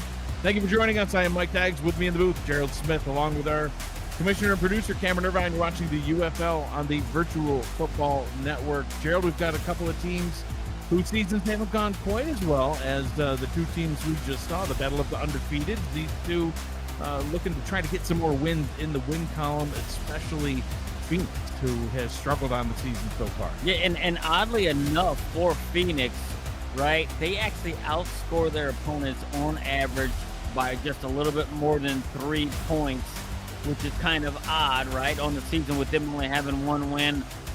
But Wichita coming off 2 straight wins, right? And believe it or not, them sitting at 3-2, they actually score 1.5 points less per game than their opponents. Doesn't make any sense. Nope, but not a lick. these two squads are going to get on the field, and we're going to see how it's going to shake out. We are indeed. The ball is teed up. We are ready to go here. It's going to be Phoenix on offense first as Wichita has the ball ready to kick off. We are underway. Ball drops down at about the 1-yard line and returned up the middle, gets it up to about the 30-yard line, and that is where Joe Tillo will come out onto the field. He is the quarterback for the Skyhawks. First down and 10 from the 30. Looks like that Mittens nickname is going to stick with you, Gerald. About 5 different people have called you Mittens so far in the chat. Yeah, it's never gonna leave. Tillo back to pass, has time, decides to take the check down, and well defended by Wichita. Oh, ball is on the ground, picked up by Wichita. And we'll see if that one sticks. We'll give another look at that being a turnover. I thought that he was down before the ball came out. Yeah, I actually thought he was down. We might get a really good look at it right here to see what's going on, because they kind of held them up for progress and stopped. Oh, yeah, I do think this should be a challenge, and it should be overturned. His elbow hit the ground. We might not be able to get a good look at it. Oh, yeah. I think the ground caused the fumble there, but we'll see. DJ Simeon was the one who got the ball, but well, so far no other look at it. Is hey, BK Solberg's coming out onto the field, and that's RJ Gilmore that you see there. Here's the booth review. Took him a hot minute. Yeah, I don't know what they was waiting for. TV timeout. We go. That's a good look. Oh yeah, that's a fumble. Well, it's not a fumble. It's a fumble caused by the ground right there. Yeah, bounced out of his hand, elbow hit. So, yeah, should, but who knows? Well, the ref. Well, I guess he does. And they're going to say that it's 2nd down and 10, so call on the field was overturned. Phoenix maintains possession of the football. Tillo in the gun on 2nd down. This time he'll throw over the middle, gets that pass complete over the middle, and it's good for a first down to the tight end, Sanzbino. Look, and he just came right across the middle, wide open, and able to pick up 20 yards, right after, a near fumble, right, what they had. So, I mean, what a way to kind of bounce back right there, right, from the wide receiver, getting right there, and, not a wide receiver, the tight end being able to come across and actually get them a new set of downs and just eked right into Wichita territory. Yeah, ball plays to right at about midfield. Tillo in the gun now. He's going to hand it off for the first time tonight. That one goes absolutely nowhere as Simeon gets the carry. Here's the starting offense for the Skyhawks. We've seen Tillo. We've seen Simeon. You've also got at the wide receivers position Chris Andrews, Andy Sands, and DR Simeon. Matthias Sanzbino is the tight end. 60 outlaw. 56. Hey, pick it up, defense. About 1 yard gained on that play. 2nd down and 9 just inside Wichita territory. Tillo back to pass, checks it down once again, and that one well defended by the Flyers as that pass was intended for Cody Charles, fullback. Here's the Wichita defense. You've got Zachary Odom and KC Reed on the defensive line. The middle linebacker, Harper Dew, and of course Joshua Durr is the strong safety for Wichita. Big 3rd down and 9 coming up. Yeah, we're going to see if they're going to get another conversion, because all they had was one big play so far, and a short 1-yard gain, especially after the running back out of backfield dropped that last pass. Tillo on 3rd down and 9 has time, and he's under pressure, and hit goes down for the sack, brought down by Brendan Bell, getting the sack and putting that drive to a close. Yeah, and I got to give credit to the DBs right here on the defense. You know what I mean? Just a coverage sack right there. Tillo couldn't find anybody open, just held it way too long, and I'm very surprised him holding it that long, and the pressure coming right up the middle, and he can't see it, nearly looking right at him. I mean, you got to create yourself a little bit more space if you're the quarterback and try to make a play and force your wide receivers to get open, but this first drive didn't quite go like they want. A near fumble to start at a very big play, and then you really stalled out and went backwards. It's in. Yeah, and Phoenix's first drive comes to a close with a punt. Phoenix focused on agility across their line this week, in addition to running less out of the pistol, more out of the gun to try and fix their inconsistent run issues. The team is averaging just 2 yards per carry this season. It's last in the league. We saw a couple of runs on that opening possession. Didn't look like they were much better. No, and it actually shows, right, in their record, right? When you 1-4, right, not a whole lot is actually going, real good for your squad, right? So, 2 yards a carry is not going to win you any games any way you look at it. No, Tillo's thrown 12 interceptions on the season as well. It's really hard to win games turning it over that much. Solberg now throwing some dimes across the sideline there as we look at the starting offense for the Flyers. BK Solberg is the quarterback. You got Chris Delarose at halfback. RJ Gilmore and Timothy Shea are the wide receivers here. 3rd down and 2 coming up for the Flyers. And Shea getting a reception of about 2 yards on that last pass. A little bit of a comeback route. Solberg, quick pass. That one's incomplete. His receiver just could not haul it in. And Solberg standing there in a little bit of disbelief. I think he's just staring him down like, dude, it hit you right in the chest. Like, what do you do? Hit him in the face. Right in the forehead. And that's Timothy Shea. It's one of their quality guys right there. Didn't see it, hit him right in the face. And you seen the DB John right out and said, man, you couldn't see it. You couldn't catch it. It hit you in the face. And he's right. So quick 3 and out for Wichita, as they're only able to gain 8 yards on their opening possession. Phoenix did a little bit better than that. They were able to get up to midfield after starting at their own 30-yard line, and that's where they're going to start this drive as well, as DJ Simeon and company come back out onto the field. Tillo was efficient on the opening drive, but the run game just did not catch any traction. We'll see what it's able to do here this time. Tillo starts in the gun, hands it off to Simeon, and he picks up about 2 yards. Averaging 2, as you can see. I mean, it's right on cue. Yeah, he picked up 3 on that carry, just 1 yard better than the season average, right, for the entire team. But I mean, they're gonna. I mean, you can't completely abandon the run, especially the woes that Tillo's had so far in the passing game. Tillo down to the bottom, and that one nearly picked off on the deflection, and a 3rd down and long coming up. Phoenix 1-4 in their division, tied with Vegas, tied with Minnesota to sit there at the bottom. There's a couple of teams 2 and 3 above them, so there's still time to climb up here in the Great West, but they got to start winning some games. Tillo to throw on 3rd down and 7, over the middle, wide open, has a target, catch is made, and the ball now in Wichita territory at their 43-yard line. Yeah, Sands is such a huge target right there, 6'7". Coming across, it's hard to miss that guy coming across the middle, but he was wide open. And for a defense, like, how can you just not pay attention to someone so large? He's being right on the field. But look, similar situation they had last time, right? A really, really good large gain on a 3rd down and being able to pick it up.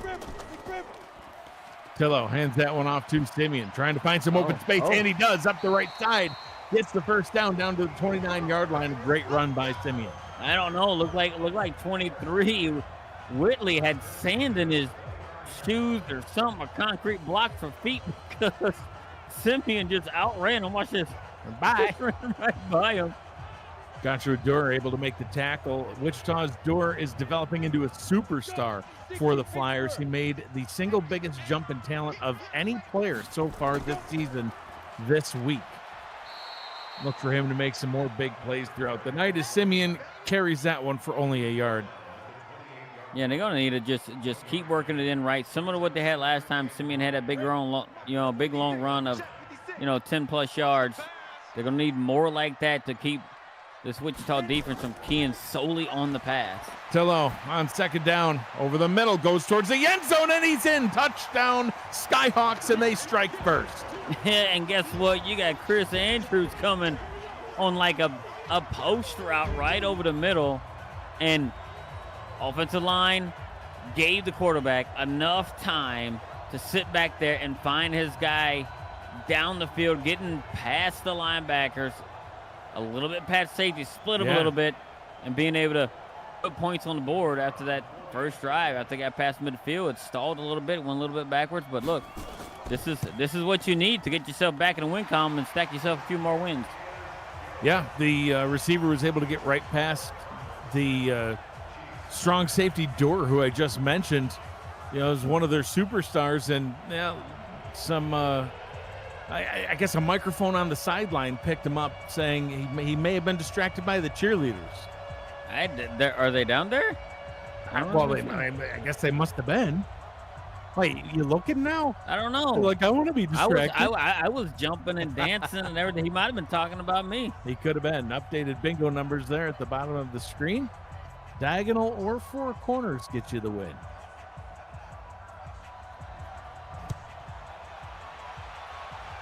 Kick goes deep into the end zone, and that ball will come out to the 35-yard line. So BK Solberg bringing this team back out onto the field. A very lackluster opening possession, only 8 yards gained and a punt for the 3-2 squad. So they're another team that, they're looking up at a team in their division, and in this case, it's the now 6-0 New York squad. Do they have an opportunity to climb back up to the top of the East? Of course, still early on in the season here, but it's going to be a tall task. And they're going to have to take down teams like this one. Games you're supposed to win, this would probably be one that's listed that way. Here's the starting defense for the Skyhawks. Vinny Zonka, the cornerback, number 28, the guy to keep an eye on. Got Ali Dioma is in the chat saying, hello, Dags, hello, Mittens. Appreciate most of you in the chat. Solberg up top. That one picked another off. pick. There he is. Just called him out, said to keep an eye on him. That's why. Zonka, great awareness to catch that ball off the deflection, and a turnover for the Skyhawks. Right, the tip drill is one of the easiest things to actually come down with, right? The ball just tends to float up there, right? But you got to blame the wide receiver there. Yeah, Gilmore just missed. And Gilmore just, you got to do that. That was not the quarterback's fault. You got up, you just mistimed it or something. And Zonka, right, coming through and getting his team the ball back in short order after, one play? Only the third interception thrown this season by Solberg. And for a quarterback, that's got to be frustrating because that one was not his fault. It was placed exactly where it needed to go. Tillo back out on the field now with the Skyhawks looking to try to double dip here. They got a touchdown on their last possession, and they look to see if they can do it again. 9.9 gained on that one, second down and inches. Yeah, and it's kind of crazy on the stat line. They're giving a full 10 yards on it, but say you're short. You didn't quite get there. Well, you got Ron Haynes excited now, too. Cheerleaders? Tillo, short pass complete. No, pass is broken up.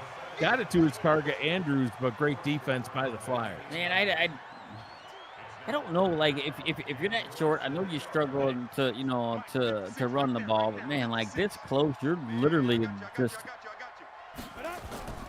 a fingernail from a first down. Oh, first down picked up. Way to use his blocker there. Great awareness by DJ Simeon. He was patient, right? Got his blocks, saw the lane open up, and ran it. And I thought he was going to, he might have broke that tackle. I thought he was a little bit. We're going to look at it right here. Look, he was patient right there, just letting it open up.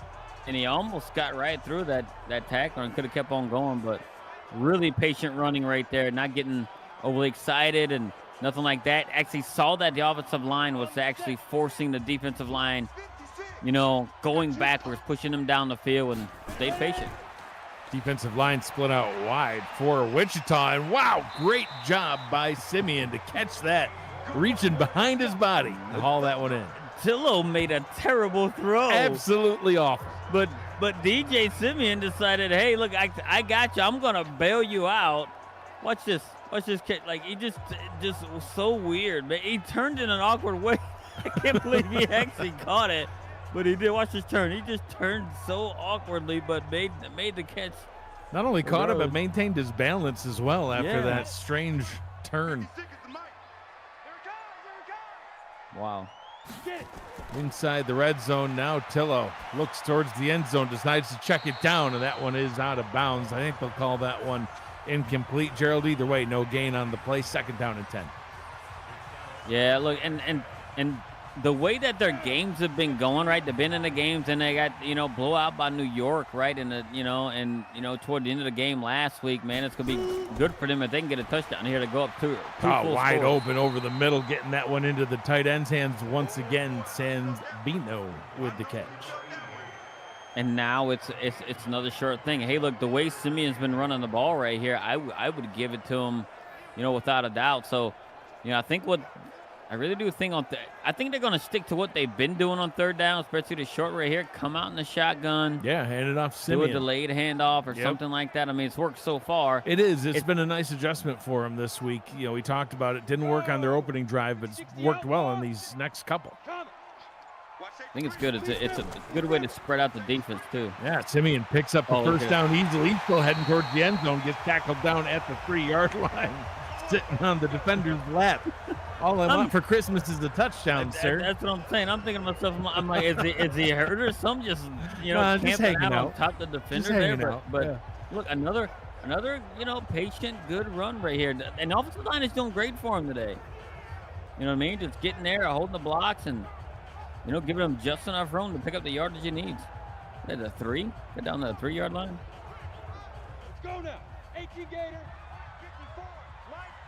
1st and goal from the 3 for the Skyhawks. Joe Tillo looks to throw. Has a target in the end zone. Touchdown, Phoenix. And they're up 2 scores. And I'm actually pointing down right there because I felt he should have got Philman when he was coming across right out the backfield, but Philman stopped right inside the line of the game for a touchdown and still was able to hold it on. But what a start for Phoenix right now. Absolutely, a great start for Phoenix. For a team that's only got 1 win on the season. 1 win, 4 losses. It's tough to look at a record like that and take something positive away from it. But what's positive so far is that here they are at home, and they are up 14-0 over the number 2 team in the East. So updated bingo numbers down below. If only we had Charles Doherty with us, he could read those numbers off. But we're not gonna. You're gonna have to read them yourself, folks. No, it's all part of the game. You gotta play the game. That's it. Gotta play the game. We're not gonna spoon feed you. Look, I'm not gonna lie. I got mad. I got mad last time I played bingo. I did. Yeah. I did not get the numbers I wanted when I wanted them, and I decided I'm just not gonna play the bingo. Wow. But then I got back on. I kind of got out of it. I got back on it, and I'm like, let me see if I can get these numbers. I'm not playing anymore. Well, okay. Maybe a little bit. Get your UFL gear at UFLshop.com, stocked with the best tees, sweatshirts, flags, and more. A Printful partnership, all made in the USA for easy shipping. It's UFL you can wear at UFL Shop. That's YOUFL shop.com. Solberg trying to get something going for the Flyers. Pass up top, wide open, gets the catch. And that's the same sort of pass that he had picked off on the last drive, Gerald, because his receiver had it bounce right off his hands. Yeah, it's one of the better players, too, that had it last time. But he just, this guy here just kind of toe taps it in, and they would have bring it in. He was wide open, too, oddly enough. Nobody even bothered to try to cover him. But Adkins getting the catch, getting the first down, and Flyers on the move. Man, I feel like no one gets under center anymore. Yeah, it's more like it looks more like college football, doesn't it? Yeah, like it's Not even a snap count. They're just clapping out there to get yeah, the snap. It's like, come on, guys. John Madden would not be pleased. The man be like, "What are we doing?" Boom, There's, bam. there's a guy that didn't get himself under center. He was in the shotgun. I'm not talking about the firearm, Pat. I'm talking about the formation. Boom. Tough acting, acting. I'm sorry. I'll get back on track. 2nd down and 12 after the loss of 2. Gonna hand this one off again, and another great job by the Phoenix defensive line. 2 tackles for a loss in a row. Yeah, look, and now it puts Wichita in a tough spot right here. And Delro was just holding the ball low right at the last second. He's actually pulled to his chest. He was looking, I don't know, it looked like it was a recipe for disaster on that play, but able to hang on to it as Lynch makes the tackle and just fought off the offensive lineman. So even the defense is like, man, we don't know what we're doing. I mean, we won 2 in a row. We come in the stadium against a lesser opponent, they think, right? Being 1-4 coming in here. Phoenix is, but man. They're down at 13 now. Solberg trying to keep the drive alive, has time, goes over the middle, gets that one into the hands of Timothy Shea, gets the first down, moves the sticks for the Flyers. Offensive line gave him enough time to sit back there, just stood there, and Solberg threw a strike right over the middle. And it's odd to me. We've seen that even on both sides of the ball, that the middle of the field seems to get vacated like quite often.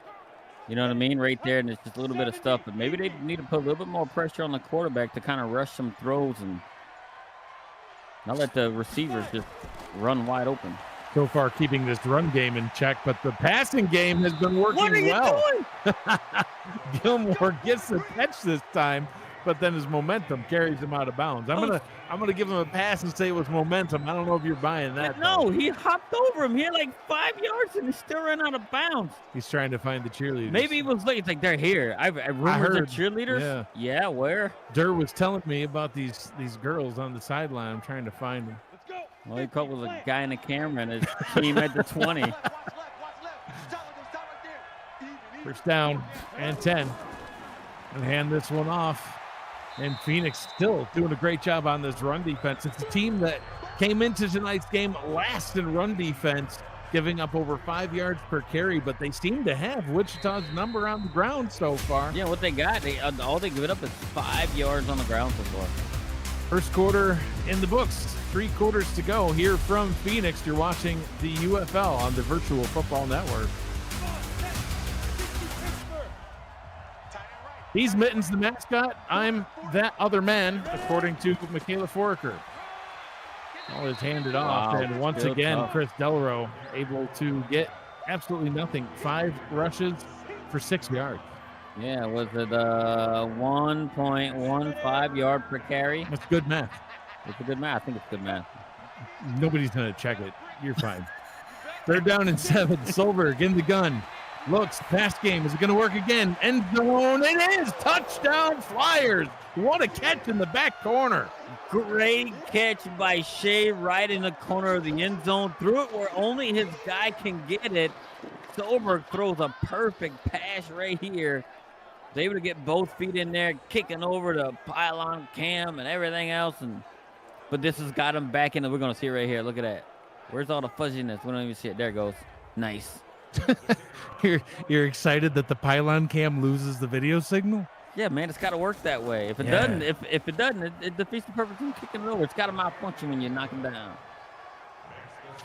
Wichita cuts into Phoenix's lead. Skyhawks now out in front 14-7 here in this Sunday night matchup. We are just getting started this week in the UFL.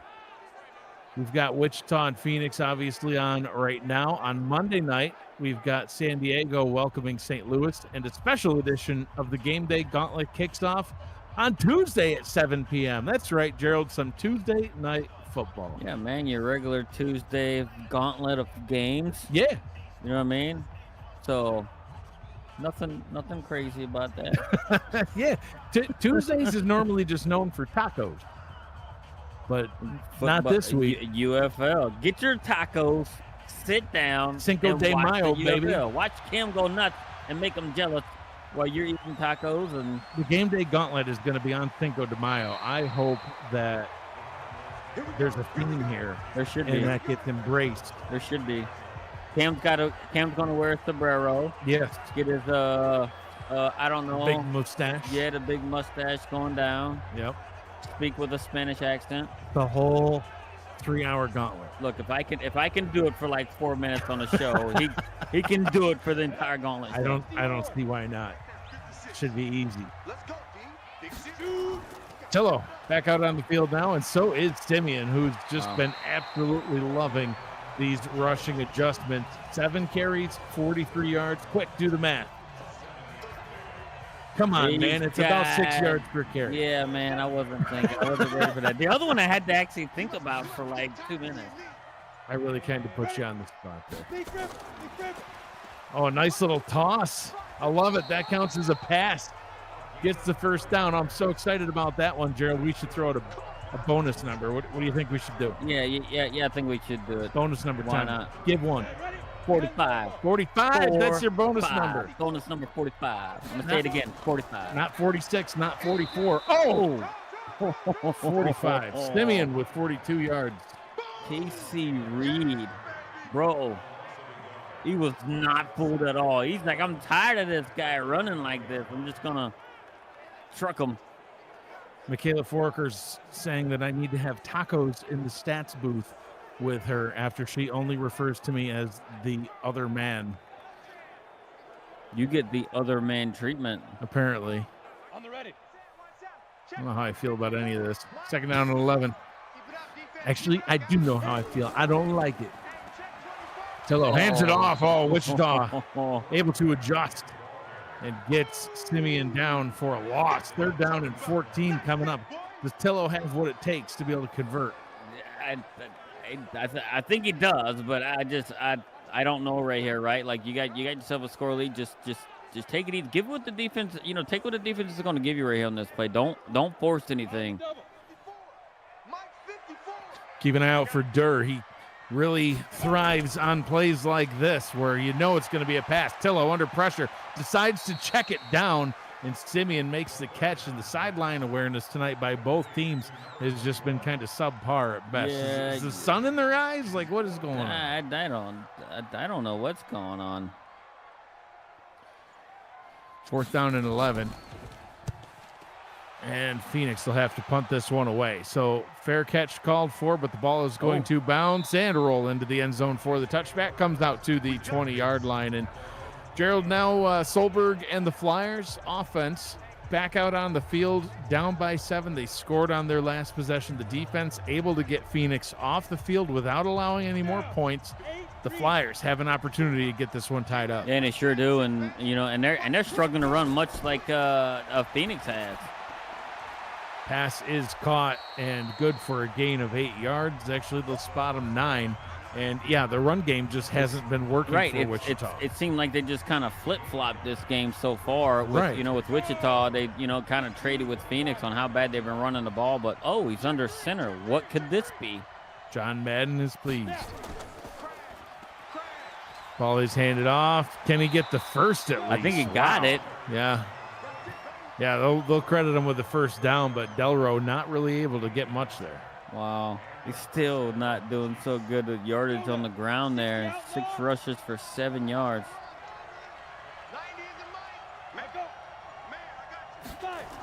1st and 10, gets the snap off. Oh! Hands it off, and that one's good for a gain of 10 yards. Great little trickery play there. I was about to bash that play so bad because it looked like he was getting stuffed on the line. But he slipped through and was able to pick up 11 yards there. I was about to bash it right here, but he made a little bit of a move. And good things come to those who wait. Yeah, I guess. I was going to bash it. Yeah. Hugely. Knight getting the first down for Wichita. If your traditional runs aren't working, then see what else you could do with it. I just don't know what they call it, like a jet sweep or something. I don't know. I just don't like that play at all. I think they call it the Wichita Flyer. So confused right now. Get the snap off and delay of game. Oh, wow. Solberg putting the putting Delro in motion just a little bit too late, could not get the ball snapped, and silly mistakes costing them yards. Yeah, 5 yards, and this is right after the first down too. I mean, you're setting yourself back already, and I don't know what he's mad at the referee for. The clock ticked down. Neil Rivers says he went to a place called Holy Tacos in Arlington, Texas last weekend, and it was a religious experience. I need more details. No, nothing. Now look, nothing about tacos would shouldn't give anyone a religious experience. You literally eat bugs and brag about it. What's your point? The tacos are amazing. Solberg gets the pass away, gets half of what he needed. 2nd down and 12 turns into a 3rd down and 7. Yeah, I think this is right within their, their wheelhouse right here, being able to pick this up with the guys, especially the way they did the stuff last drive. So keep your eye on Shea. He came up real big on that last drive and good moments. Solberg with the screen. Oh, good blocking, but he can't get there. Delro tried to make too much happen, and he's tackled a yard shy of the line to gain. Delro just had to run straight. He got pancake blocks on that. Watch this. Perfect. Great. Bam. Took that guy out, and then he tries to juke a guy. I don't know, man. Like, stop trying to be so finessey and cute. Look at the way he's holding the ball. Holding it like a loaf of bread. No wonder he tried to finesse somebody out of it. This was not. Look how close they were. I know. And they won't even go for it here. I think I would have had to go for it when all he needs is an inch. But then again, the run game has been pretty bad so far tonight. Maybe he didn't expect to be able to get a foot, let alone a yard. Simeon's updated numbers, 39 yards on 9 rushes. His average was a little bit better than that. Remember, he had, 46 yards on 7 carries, I believe. His yards have actually gone worse, as now Simeon just did not even attempt to catch that pass. He's like, it's not coming to me. And it either went over his head or behind him or something. Didn't even see it, but. Michaela giving away the secret bonus number in the chat. That's not how that's Ray, supposed you to showed work. up late. Yeah, you show up late, you don't get the bonus number. Simeon, what a move. Gets his yardage back over 5 yards per carry now. Yeah, DJ. Remember, they averaged 2 yards per carry coming into the game. I know, and they're actually more than doubled that output right now. Just by DJ Simeon himself. Been able to come through. Look, and credit to the offensive line, but for creating space, they're actually just moving these Wichita defensive linemen all over the place. Pillow in the gun. 5 seconds on the play clock. Both of these quarterbacks letting it tick down. Oh, and he just holds the ball way too long. And Gerald is unbelievably frustrated. 2nd sack for Bell. And Gerald, he had to at least roll out or something. I don't know, what are you looking at as a quarterback? You just kept dropping back and dropping back and dropping back. If anything, how about you move up into the pocket? Don't keep going back. This isn't Tecmo Bowl where you can throw 100 yards. Like move up in the pocket. You know what I mean? To minimize the yards or something. I don't know. He just gave me flashbacks with that Tecmo Bowl reference. When Matt and I used to play, he'd just drop all the way back to his own goal line and then just unleash a 100-yard bomb. Catch it. I couldn't do anything about it. Yep. And then he just start doing this little dance. It's like probably had the jump and catch too. It's insane. Yep. The things I would say to him, I can't say on the air right now because we wouldn't be able to broadcast again in 2 weeks. Simeon shakes off 1 tackle, can't shake off 2, gets brought down by Harper Dew. Look, and I wonder if this is going to be one of those moments. That could be one of these moments where, which turns the game around, because that sack was 13, 14 yards. It's huge. And set you back, and you had some momentum even before that play, but it just set you so far back. And yeah, it's on Tillo too. I mean, he just held it. 3rd and 28. And let's see what he's able to do here, and I'll give my thoughts on it. Tillo, short check down, nothing doing. Simeon gets the catch, but can't do anything with it. 4th and 19, and like I mentioned earlier on, Tillo has a pick problem. 12 interceptions on the season coming into tonight's game. to 13 touchdowns. So slightly positive touchdown interception ratio. But for comparison's sake, Solberg's 11 touchdowns to 2 picks, now 3. And that third one was barely even his fault. Wasn't really his fault at all. But so you don't want Tillo to force passes, but at the same time, you don't want him to take a 15-yard sack either. Right, but and the thing about it, it was he actually, Man, what a punt. Yeah, that's a great punt. Oh, thought he was going to keep going. But he looks like he's thinking too much in the backfield, right? Getting ready to throw the ball. Like he's thinking too much, like he's putting too much thought into it, right? The best players, it's the best quarterbacks, right? You read and you react. Everybody, and that's on either side, right? You read it and then you react. But it seemed like he's holding the ball too long and thinking about it a little bit too much. Solberg, play action. I think he even caught his receiver off guard on that one, but the pass was hauled in and a first down for the Flyers. Yeah, and it also looked like he may have. It didn't even look like a full play action, like he was finished doing it. It's like, no, that guy's open. Bam. Could have been some sort of an option, read option type thing. Last play before the 2-minute warning. That one is complete. And it'll be a 2nd down and 4 coming up here. 2 minutes to go. The Flyers trailing the Skyhawks 7-14. But Flyers have the ball. They're on their move. Can they make something happen here in the final 2 minutes of the first half? You're watching the UFL on the Virtual Football Network. I got to say something about Tecmo Bowl. I know. I'm surprised you haven't said more already. I know how much you love that game. Solberg, pass over the middle. First down. Catch is made. They're going to do it. Are they going to hurry up, or are they just going to let it kind of come down? Or they got time. They got all sorts of time. They got all 3 timeouts. They will go into the hurry up. Yeah, they're going in a no huddle here. Solberg up top. Wide open and getting out of bounds, stopping the clock with a $136 is Knight. Great throw, right, and patience by Solberg back there. Right, because he wasn't open until he made that cut on the out route right there. So he was able to get his 2 feet in and stop the clock, saving all your timeouts. Tecmo Bowl or Tecmo Super Bowl? Which one's better? Tecmo Super Bowl is the boy. best. NES version. Oh yeah. Super Nintendo, Sega Gen. No, don't play that one. No, NES version. Baby. Solberg back to throw, first down. Throws it deep down the left side. It's caught and stepping out of bounds at the 11-yard line after a big catch is Jamichael Morris, the big tight end. And he had a few people down there. Solberg threw it in the area where he had a few people there. And where was the Skyhawks? I don't know. You had like 3 guys in that area. Just found out they had to have a mix-up in coverage or something like that, looking like, in New Orleans' this defense like Swiss cheese a little bit. Be strong, Pylon Cam. Whew. Yeah, see, I know you're wishing for its demise. Even cleared up. They kick them all. Just walk by and knock them down. Take that, inanimate object. Solberg looking to get this one tied up. Looking towards the end zone. Under pressure. Down he goes.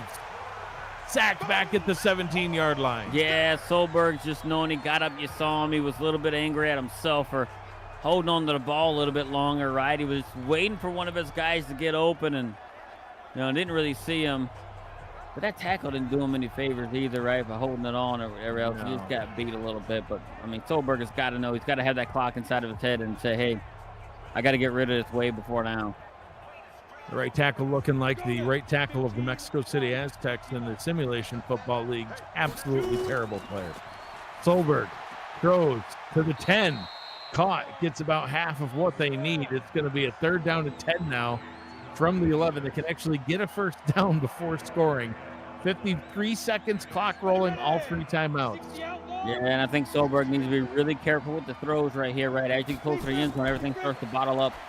Solberg up top, the pass is caught, but he made his receiver have to jump for it, and a timeout is called by Phoenix as they're looking to try to conserve some clock. Yeah, sure. Look, we'll have nothing's guaranteed here, but look, they're in a way to make it. It's a very, very makeable field goal here. 27 yards out from the right hash. Kick is on its way, and it is good. Wichita 10, Phoenix 14. Gerald, I think it's time for another bonus number. What say you? I think it might be 2. Rochelle, we're going to tell you this one, but we're not going to say it again. And we don't want the chat to say it either. Right. It's a one-time thing. Yeah. It's Michaela's jersey number. Sure is. And you just that's it. That's the bonus number. That's the bonus Michaela's number. jersey number. If you know, you know. If you don't know, you better look it up. In all the leagues. Yep. That's all I'm saying. So anyway, Tecmo Bowl. Yes. So I'm a 5-time champion. I'll be the best. Yeah. Not the best, but I'm the best. So anybody who wants to challenge me in Tecmo Super Bowl, let's do it. Let's game up. Maybe we can add something unique and different to the Virtual Football Network. There you go. If we get enough folks. Little Tecmo League going. Sure. And stream it real quick. 15 minutes, you're done. Ron Haynes got a bingo. Oh shoot! I wonder, was it Michaela's jersey number that got you the bingo? Huh. That'd be incredible. Sure would. Michaela's number 32. For those who do not know. Oh, why would you say it? That was half the fun. Tillo throwing. And see, this is where I was a little concerned about their timeout. You know, you have the lead. You want to bring that lead into the half. Not a lot of time left. You don't want to screw something up here and try to do too much and throw a turnover. And that's why I thought it was odd, right, for them to call that timeout right there, right before the field goal was kicked. Because look, I know they've had a pretty good game so far, but just a track record of Tillo and all the interceptions he has is just kind of scary. Pass up top is caught for a very small gain, 3rd down and 1.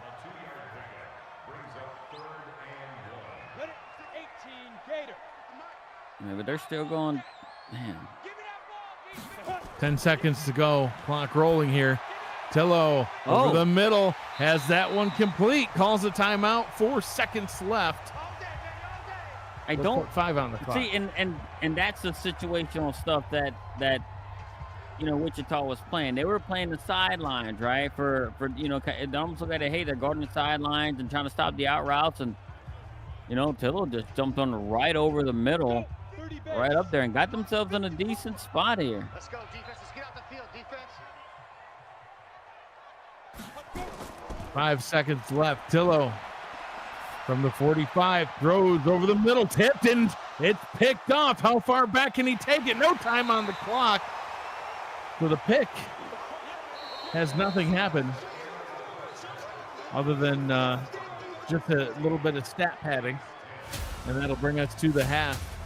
Halftime score, Phoenix 14, Wichita 10. Gerald, you confused people. They think you said 2. I didn't say 2. I said 32. Right, well, we said Michaela's jersey number.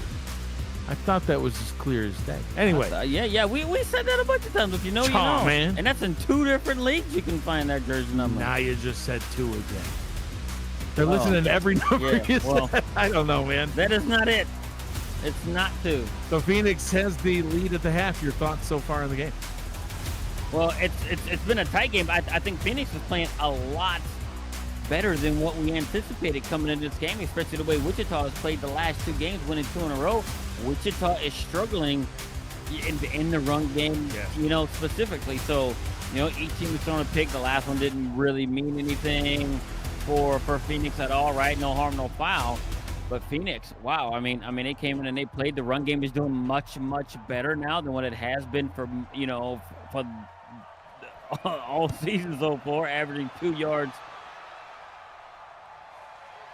Kick taken about 3 yards deep in the end zone, returned up to the 26-yard line. Rochelle says, quit saying numbers, Mittens.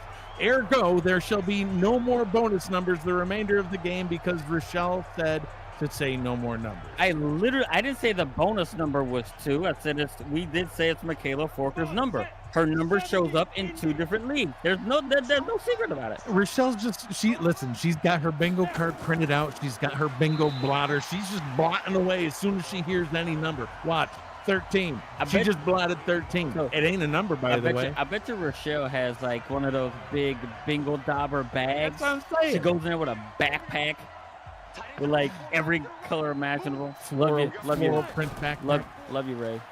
All right, back down to the ground. Finally getting the run game going. Delro picking up about 13 yards there. He's still only got 23 yards on 8 rushes, averaging 2.8 yards per carry. See how quick I did the math there? Great math with the assistance of our good, stats people popping it up with their spreadsheets and using it real quick. Oh, I love spreadsheets. Yeah, I don't love like the way Delro's carrying the ball. No, he's gonna have that knocked right out of his hand at some point. Rochelle detests bingo. No, she doesn't. She's literally playing bingo. Yeah, she's playing it now. She does not She's getting detest mad it. at you though. She knows she has the bag. Delro carrying the ball in his hand single-handedly once again, not protecting it at all. Picks up a few yards, 2nd down and 6. They're moving the ball, right? They're getting more yards than what they got in the first half in the run game. So, look, I mean, it made some sort of adjustment. Goldberg, short pass over the middle is complete. He's short? Yeah, short of the line to gain. 3rd down and 1 coming up. Do they hand it to Delro here, or do they leave it in the hands of Goldberg? Yeah, watch him come out in the shotgun. But I would give it to Delro right here. Who knows? They're in the shotgun. Yeah, what do I know? Delro in the backfield, but he's quite literally 7 yards behind the line of scrimmage. Gets the handoff, gets the 1st down, though, before he pays the price. Laid out on the tackle. Good hit by Jared Beasley. Beasley just laid the lumber down on him, but it didn't stop him from getting the 1st down. Look, and this is what Wichita needs, right here. Get the run game going, slow it down a little bit, right? Kind of, and I know they're thinking themselves going to halftime. And came out to, hey, look, let's bring this back to reality of what we've been the last 2 weeks, right? And hold true to what we're doing, right? Stay patient. Don't come in overzealous. Delro with a short carry that time gets up to 31 yards now on the day after a pickup of 2. Rochelle says, if you give me more than 1 card, I get anxiety. I can't keep up with the old people who play 30 cards at a time. So basically what this is, she's practicing for retirement right here. She's got to get up to speed. I told you, she has the bag. I just know it. Yeah, I guarantee. I can picture it in my head. Stolberg, nice pass over the middle. Gilmore gets the catch and gets the 1st down.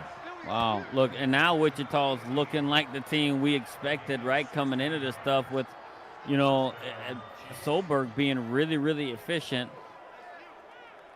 With his passes and has been pretty clean, throwing passes here and hitting them in stride and all this other stuff. And, I mean, Phoenix is going to have to start getting a handle on this right here. I mean, because if you think about it, man, they're losing a little bit of momentum right now. They are indeed. Solberg looking to take the lead. Oh, and the defense is looking to throw him down to the ground, ripping him down to the turf. Lynch with the sack. Keyshawn Lynch just kept working right here, being able to come in there one-on-one with the right tackle. Not the right tackle, shoot. He come right in the interior, right in the middle, broke through a double team right there, ripped right through both of them, and threw him to the ground. Somebody claim that man. Claim him. Beating double teams. Push him back. Push him back. They did push him back. Now there's a flag on the play. What happened here? False start. We've seen a couple of mistakes. Solberg was called for a delay of game, and now a false start after a sack. Gerald, we went from 1st and 10 to 2nd and 22. Yeah, not very good. And here we go. Delro hit. No gain on the play. 3rd down and 25. It was a loss of 3. Wow. And Tyler Pryor just comes in there and just destroyed it. I mean, they were going down. They had all the momentum, and all it took was a sack to just derail the entire drive, seemingly. And what is Solberg going to do right here, right? You got 3rd and a gazillion yards here. They were on a really efficient drive. Yeah. He actually had talked about how Phoenix was kind of losing some of their momentum, and then right then they got it all back. Not only are they out of touchdown range, I'd say, they're out of field goal range for sure too. Can they get back in it? Solberg has time, checks it down way short of where he needed to get to. It's caught, but for a very short gain. 4th and 20 now. And Phoenix dropped back 11 people in coverage. They only rushed 3, which, very likely made it extremely difficult for Solberg to find someone open for him to throw a pass safely a little bit down the field. Grab 88 in the chat says, anyone got to play for 3rd and 25? And Mark Lopez, all verts, including the O-line. Yeah, who cares about those ineligible guys downfield? Just chuck it to 10 different guys. That's illegal. No, it's fine. That's Maybe illegal, it's Mark. legal in Canada. Canadian football is weird. Canadians got like only 3 downs, and then you can run up to the line of scrimmage, and Ball bounces into the end zone for a touchback. You know what I was just thinking of? there's like 50-yard end zones. Yeah, it's weird. So Skippy in the chat says, ew, why'd you have to excite Dags with spreadsheets? And that made me think, I wonder if I can find anywhere where somebody sells bed sheets that have like spreadsheet print on them, so I can have spreadsheets for bed sheets. That would be amazing. I gotta look at that. I bet Mark Lopez actually already owns those. Mark, where'd you get your bed sheets? These are the things that we From need to know Excel. in the booth. Yeah, from Microsoft themselves. Bill Gates hand sews each one. 2nd down and 8 now after a 2-yard pickup on 1st down. Tillo hands this one off to Simeon. Wow. Simeon with some room gets up to the 30, but is it enough for the 1st down? No, they'll mark him 3rd and inches. I think this is an important 3rd down for both these squads, right? I know it's only a 4-point game, but this is important for both squads here, right? And I say just give it to the running back again. Give it to Simeon. And they do give it to Simeon. He picks up the 1st down. Oh, it looked like he was tackled by his face mask, but the ref didn't throw the flag, so I guess he didn't. Yeah, so look, I mean, and now, Phoenix has got some of that momentum right back, on their side, right? Being able to convert this, which I thought it was really important right here that, they picked this up. And you can see, Wichita on the sideline just jumping up and down with their hands on their helmets for some odd reason. We got a 1/4 left to go, fellas. A little pep talk on the sideline for the Skyhawks. Cheering on the offense, I guess. Tillo throws it down to the bottom. Oh, did he get both feet? No, I think he only got 1 foot down. They'll call him out of bounds, 2nd down and 10. And you got to have some awareness as to where you are, young man, and be able to slide them feet right in there and get it done. I mean, because it could change the game, right? If being able to convert those like that. Whoa. Simeon rolling forward, gets most of what's needed. 3rd and inches again. He's feeling so good right now, Simeon, right? Coming into the game, that the whole squad's averaging 2 yards a carry, and Simeon doing really, really good things. Got up with some swag right there. Simeon picks up the 1st down again for the Skyhawks. The run game has been working on multiple levels. Whether they need a bunch, whether they need just a little, they're getting it done. Yeah, picking up 1st downs here and there, right? Look, and they seemingly got themselves back in a little bit of control of this game right here, right? Getting chunk yardage on the run plays and picking up what they need to convert those 2nd downs and the 1st downs, because if you think about it, they haven't really had a ton of 3rd down and longs, Phoenix in this game, right? So a lot of it was in 3rd and extremely manageable. 1st down and 10 for the Skyhawks from their own 45-yard line. Tillo has time. Pocket starting to collapse, but gets that pass out, gets it complete to Chris Andrews, who picks up the 1st down, gets the Skyhawks into Flyers territory. I really thought Andrews was going to get decapitated right here on this pass, because he could have got it right here, caught it, and he just turned right at the last second to protect himself. And being able to hold on to the ball there, too, as well. So Phoenix is looking really good right now, Mike. Them coming in, being a 1-4 squad and struggling on so many different levels that are, with turnovers they had, lacking in the run game. They seemingly, at least this game's fixed some of those things. Tillo has time, throws middle. That one's incomplete. 2nd down and 10. What Rochelle's saying, she sent me a link in the DM. I know, I've already seen it. She sent me a couple of links. Ellie Diomez coming in clutch as well. I've got multiple links to be able to buy spreadsheet bed sheets now. Wow. I'm so excited. Just got to get it approved by the wife. That's the real challenge. Yeah, that's a challenge. And I think we know that's very likely not going to happen. More than likely, no. She's got these nice purple ones. Dude, I would literally have like comic book character bed sheets and blankets And I might just do it. I get told no. Well, Yeah, but I might your just do funeral. it. Maybe I'll do it in the guest room because that's where I'll be sleeping. 3rd down and 8. Tillo looks, fires middle. Oh, and that one's what? incomplete. Off the hands. Yeah, so close. D.R. Simeon. I don't think the ball actually reached him. I think it got broken up. No, I think it hit his hands.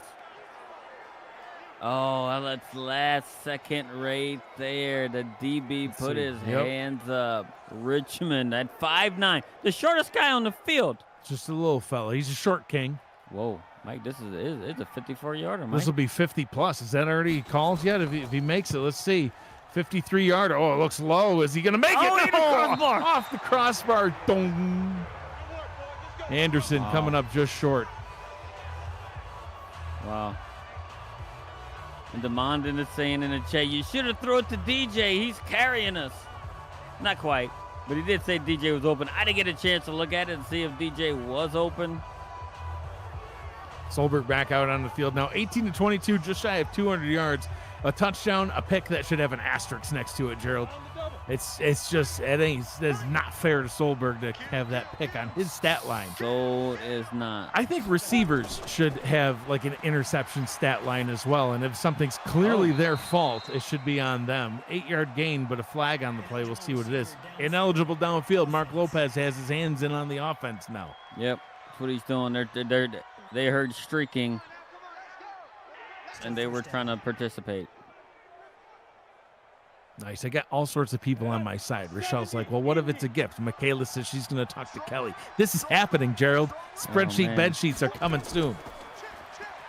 Solberg throws down to the bottom. I didn't know where he was going with that one, but he gets the completion. Yeah, he got it. 2nd down and 7. And how about the yardage before that last play, right? So close between the two teams. Wichita had one more total yard.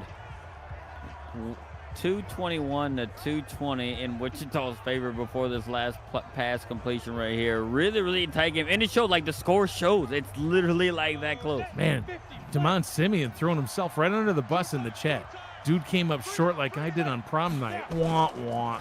Poor Damon. Why would you tell us all that? There's people here, Damon. You're not the only one, Damon. I feel your pain. Oh, man. 3rd down and 3. Yeah, and this is pretty big for them here. Let's see if Phoenix can come through one of these clutch sacks like they seem to be getting lately. Solberg on 3rd down, goes up top, gets the catch. His feet are in, but was the ball past the line to gain? No! I knew it was going to be close, Gerald. I wonder if we'll get another look at this one. His left foot was past the line, but the ball, watch the ball. It's on his right-hand side here as he goes out of bounds. Bennett making it happen on the defensive side, right? Being able to push the guy out and actually push him backwards to make the spot a little bit more difficult. If you're Wichita, are you going for this here? No, they're not. Look how close it is, though, Mike. It's so close. Wow. And they're going to punt. Just a sky-high punt, and it goes out of bounds at the 17-yard line. Almost hit the non-existent cheerleaders. So for some odd reason, even Zach Haldorf is getting in on sending me links to bed sheets, but these are all covered in corn. Never in my life have I met somebody more obsessed with corn. Dude, he literally lives in the middle I know, of a he lives in a cornfield. cornfield, but not everything needs to be corn. Simeon tackled for no gain that time. In fact, a 2-yard loss, and that's been a rarity in tonight's game compared to what we've seen in previous Phoenix games this season, but he does get stopped that time. Yeah, and he just sit there, but very, very, very good play, man. Casey Reed has had a couple of really good plays right here, right? When called upon and needed, right? When he shows up in a good moments to shoot the gap right there, but Tillo on 2nd and 12, hands it off to Simeon, bottled up again at the line. And that one, only a 1-yard gain, and 3rd down and 11 coming up. Right. Wichita has had so many opportunities to take the lead in this one, Gerald. They just keep coming up short. Can the defense get a stop here? About to see it right here, and that was Harper doing that last play, making it happen from the linebacker spot. Oh, end of the 3rd quarter. Yeah, I thought there was going to be another flag. Nope, just the end of the 3rd quarter. 3 quarters down. 12 minutes remains here from Phoenix. The Skyhawks out in front 14-10, but nursing this lead as Wichita is doing everything they can to try to take the lead for the first time in this one.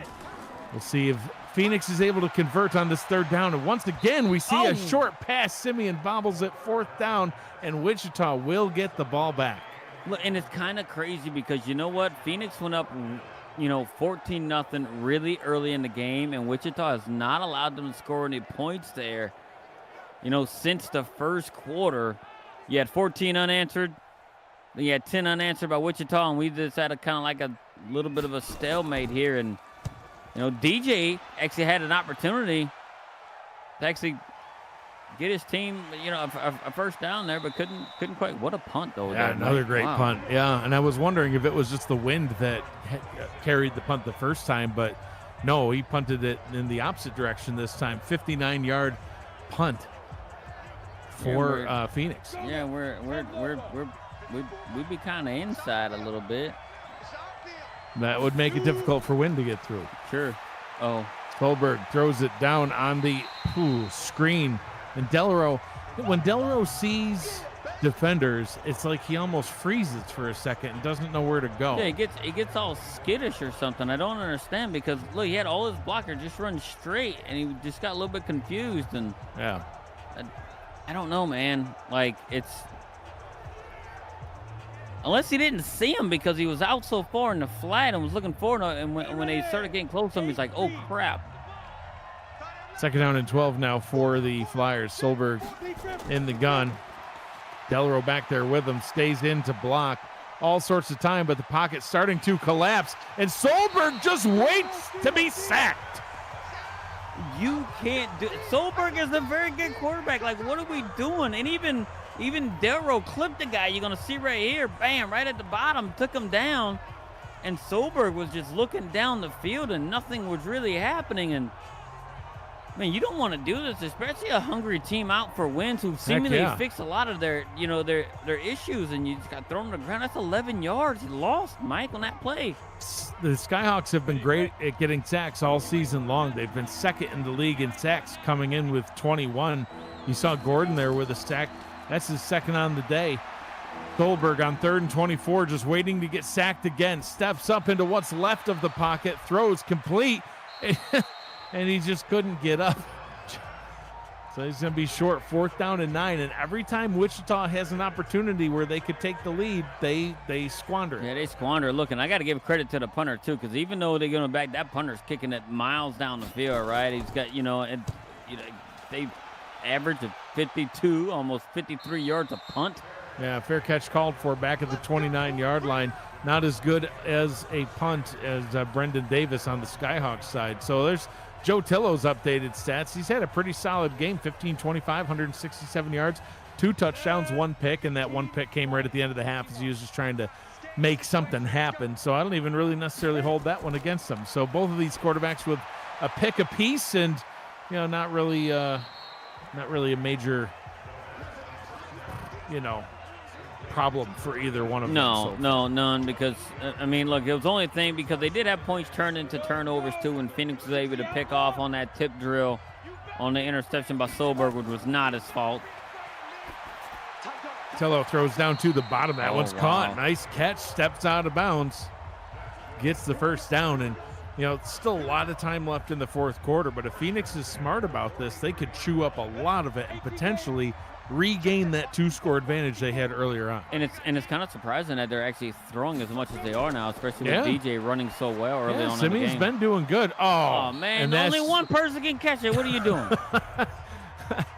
Pass intended for a Phoenix Skyhawks receiver and well defended by a Phoenix Skyhawks receiver. Looked like one caught it, the other one run by him. That was mine. Swats it right out. It's like 2 toddlers trying to play catch in the front yard. We're on the same team, guys. Tillo on 2nd and 10. Play action. Pocket closing down. Goes down the right sideline, and it's batted away. Tried to hit Simeon, but well defended by the Flyers. I really thought Tillo was going to get sacked there when he did that play action, and coming around the corner was one of the actual DEs. Didn't really know which one it was, but Tillo moving around in the pocket. Has a receiver, and he just missed. Oh, tried to get it to Simeon again, and that time there was no defenders around him. Wow. DR Simeon was wide open. Frustrating. Just took too much on it. What? The chat has descended just into madness, by the way. They're talking about you can put cream corn in your pockets for later, and then cream corn in the pockets is messy. Here comes another nice punt. See how far he goes this time. I kicked too that far. too far. A little Jeez. too far. He's Legatron out there. He's just got a little bit too much power in there. And can of corn is a baseball reference. You're a baseball guy. What's can of corn mean in baseball? It's just an easy play. This is a can of corn. Really? Yeah, really easy play. It's a can of corn. That's what it means? It's an Yeah. easy play? Yeah, it's just easy plays. It's simple. That can of doesn't corn. make any sense. It does. It's Did really- Haldorf make that up? Solberg passes it wide open. That catch was so easy, it was a can of corn. Yeah, I don't know if that's not. You can't use that in football. It doesn't I'm going to use really it the entire work. rest of the game. It doesn't. No. I'll never It was say not an anything. easy catch. You had to sky up to get that. That was nothing about that. Two was hands easy. for safety. No points scored here in the second half after pretty solid amount of scoring here in the first half. Here we go. Set. 70. Indy. First down and 10 Ready? from the 42. Solberg looks, Wow. What is? breaks What off is- the first sack, gets sacked by Saint. He gets credited for half a sack. And Gerald, we talked about how the Skyhawks, second in the league in sacks coming into the tonight's game, but Wichita had only given up 11 sacks all season in 5 games. That was the 4th fewest in the league. Solberg been under pressure all night long. He's going to be well bruised tomorrow. Yeah, and the thing about it is, like, it's all stuff that I think that you just forced on. He's trying to do too much right there, right? He's just trying to get that one play to get them a touchdown to put them right back in the lead, dude. It's 2nd and 21. Solberg just standing there. Oh. He decides to uncork it on 2nd and 21. Oh, what is it caught for a touchdown off the deflection? What a play. The Flyers take the lead. I can't believe I What just just saw happened? that play. Like I was just mentioning, Solberg wanted all of it and take the lead back in one play, and he had the guy beat. He underthrew it, and the DB could not come up with the can of corn catch. Adam Watts with the assist. Tosses it right into the hands of the receiver. Wow. Touchdown Flyers, and they take the lead for the first time today. It got so quiet in here. I don't even know what. I can't believe I just seen that. Solberg's like, I'm getting it. You guys can talk about it. I'm getting it one way or the other. Extra point is up and good, and Wichita now out in front for the first time tonight, 17-14. Timothy Shea with the catch off the deflection. Gerald, that's not even the first time he's done that. He did it against Vegas for 86 yards. Yeah, and this one went for 70, right? Like, Sure tip did. drill is easily his thing, apparently. But what a missed opportunity by Phoenix on that, too, as well, right? That was about the easiest interception you could ever get. And they just missed it. And that was a huge momentum swing now, Mike. We had no points massive. No, in the second half up until that point. We've seen Wichita struggling every chance they had to try to take the lead. They could have even tied it up before the half, and then they had an opportunity multiple times to take the lead throughout the game where they were only down by 4 and they had the ball. They could have scored a touchdown and they didn't, and it looked like they weren't going to then either. You see the difference in Tillo's stats there. Started off great, now not doing so well. $3.68 US super chat from Mark Lopez. He says that play was so good it knocked a few dollars, $3.68 to be exact, out of my wallet and onto this super chat. Appreciate you, Mark, and I will always throw just a smidgen of shade your way to my Dollars- neighbor to the north. I know the AI is thinking to himself, dollars are dollars, Mike. Just let me have it. Canadian dollars look like Monopoly money. Changed my mind. Wow. Tillo has They're- just looked beside they're off. himself. Look at 18 to 32 now. His stats were so good at the half, and here in the second half, He is just really struggled. Less than 50% completion. Yeah, because he's out of his 12 throws, right, since he started out so well, only 3 have been completions. Only a quarter of it. Tillo hit as he throws. That one's actually complete to Simeon, but for a very short gain.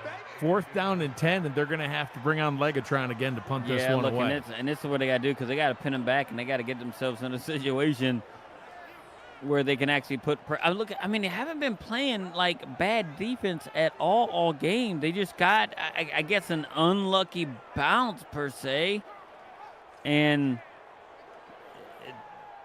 their DB just couldn't keep his hands on the ball and knock it down. Just knocked it right to the defender. Man, this is insane. Mark Lopez happy with the current conversion rate of the Canadian dollar to the U.S. dollar. Glad I could provide him some uplifting news. All right, well, I don't think it's going to get any better. Nope. Why would you be happy with that? I'm not sure, because he said it used to be worse. Oh. Timothy Shea, 7 receptions, 142 yards, and a couple of touchdowns. Now he's having himself a night, you know, with a little bit of an assist by Adam Watts on the Phoenix side. Delro with a nice run. And now the Flyers have the opportunity to try to take some time off the clock. Rochelle Colson with the assist. $2 super chat to help Mark get to $5. That's what you do with your bingo, folks. See, she's like, oh, you need something? I help you out. You need a little something. You need help. See, that's what happens in bingo. I've been to bingo a time or two. Yeah. Man, I seen something online that my wife showed me. They're like a bingo nightclub where they like have lights and stuff. That's intense. So gets picked off. Vinny Zonka to the house, and the Skyhawks retake the lead. Mike, that just flipped this game right upside down. Zonka read it, and it wasn't the best throw by Solberg, but Zonka read it. He closed on that with his speed and be able to pick it up and just, hey, the offense can't score. I'm going to do it myself and take it in. Oh, man, like, this is insane. These really big, huge plays right here happening just within a couple of minutes of each other, Mike, of game time. Zonka with his 2nd interception on the season, both of them coming in tonight's game. We mentioned him as a player to watch coming into the game. The first interception he had was just a bounce off the hands of R.J. Gilmore. That was not on Solberg. This one, it almost looked like Solberg was targeting Zonka. What a job by Vinny Zonka to jump that route, get that pick, and not even just take the ball away this time, Gerald. He brings it to the house, breathes new life into the Skyhawks, who have, frankly, struggled hard here in the second half, and now they have the lead back. Yeah, look, and we're going to see how Solberg and crew is going to respond on offense after something like this happening. And like you said, coming into the game, you know, Solberg only had 2 interceptions. He's got 2 in this game already. They picked him off twice. One really wasn't his fault, but that one there, man, what a play by Zonka. Kick deep into the end zone, and now the Flyers, who were looking to try to start running some clock down with their lead, now they have to rebound. Updated look at Solberg's stats: 24-29, 314 yards, 2 touchdowns, 2 picks. Gerald, at the beginning of the game, our commissioner, Cameron Irvine, said, I challenge you guys to have a game as good as the one we just had. Done. I think it's got more excitement. It's probably even better. Of course it's better. Superior in every way. Including the commentary and the chat. Yeah, why not? There was no cream corn in the pockets in the first game, Gerald. No. There was no spreadsheet bed sheets. There was only football. You gotta have both. You gotta have both. Solberg, 2nd down and 10. Has time, under pressure, hit as he throws, gets the completion. Oh, he's Timothy trying to rip Shea, it out. Shea able to hold on to it. 1st down and 10 up at the 38-yard line. And an interesting stat we got here. Solberg, 5 incompletions in the entire game. Not what Tillo's having. Yeah, not on the last drive, mind you, the whole game. Losing, and 2 of those are interceptions. They sure were. Both of the same guy. Vinny Zonka, who's just had an absolutely phenomenal game so far tonight. See if he's able to make any other plays later on. Shea adding on to his big night as well, 155 yards. That's top 10 in the league here this season so far in terms of yards in a single game, and we've still got 5 minutes to go. And Solberg's going to be letting it rip. Oh yeah, he's going to be letting it rip right there. And that, look, and they're not shying away from him. Cut 4 wide right here. Solberg in the gun. Play clock ticking down. 4:30 on the clock. Short pass. That one is complete, but he just gets absolutely wrecked for his efforts. 3rd down and 7 now. Yeah, and this is a 3rd and longish right here, right? So this is one of the huger ones in this game right here for Wichita. Solberg. Clean pocket. Uncorks it down the right sideline. Jumping catch is made at the 17. Way to climb the ladder. Fires inside the 20. Oh my God, Atkins just skied up and mossed the DB there. Solberg says, I got a guy out there. It's one-on-one. It's a 50-50 ball. And watch this, Reyes is skied up, timed it, high pointed the ball. And got his team within the 20. 6'2" Adkins playing like he's 6'12". And yes, I know that would be 7 feet. Delro with the handoff only gains a yard. What that is in meters, I'm not sure. Mark Lopez, you can do the conversion for us. We're in the States. Feet and America. inches. America. Bushels and pecks. See? Pints and quarts. I don't even know. 2nd down and 9. Yards. Solberg tried to get rid of it too quick. Delaro can't make the catch. 3rd down and 9 coming up. Field goal makes it a 1-point game, but that's not what they want here. No, not with the time that's left on the clock. I mean, we're at 2:49 right here. And I don't know. It's shotgun nearly all the game, but a 3rd and 9. Let's just get up under center. Solberg towards the end zone. That one's incomplete. 4th and 9. What do you do here? Look, and I thought maybe in 3rd down they might get away to run so they can reduce that thing down. Maybe get a splash play on a run game. But I think you got to go for it. See, I would take the field goal.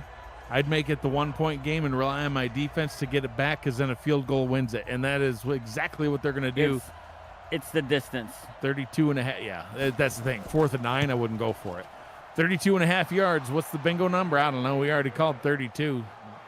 I'll leave that up to El Camisho. So now it's a 1-point game. Now do you do the onside or kick it deep? Well, if you're going to kick this, you got to kick it deep, Yeah, because okay. if you're going to be that aggressive, you'd have went for it on 4th down there. Neil Rivers says he would have gone for it.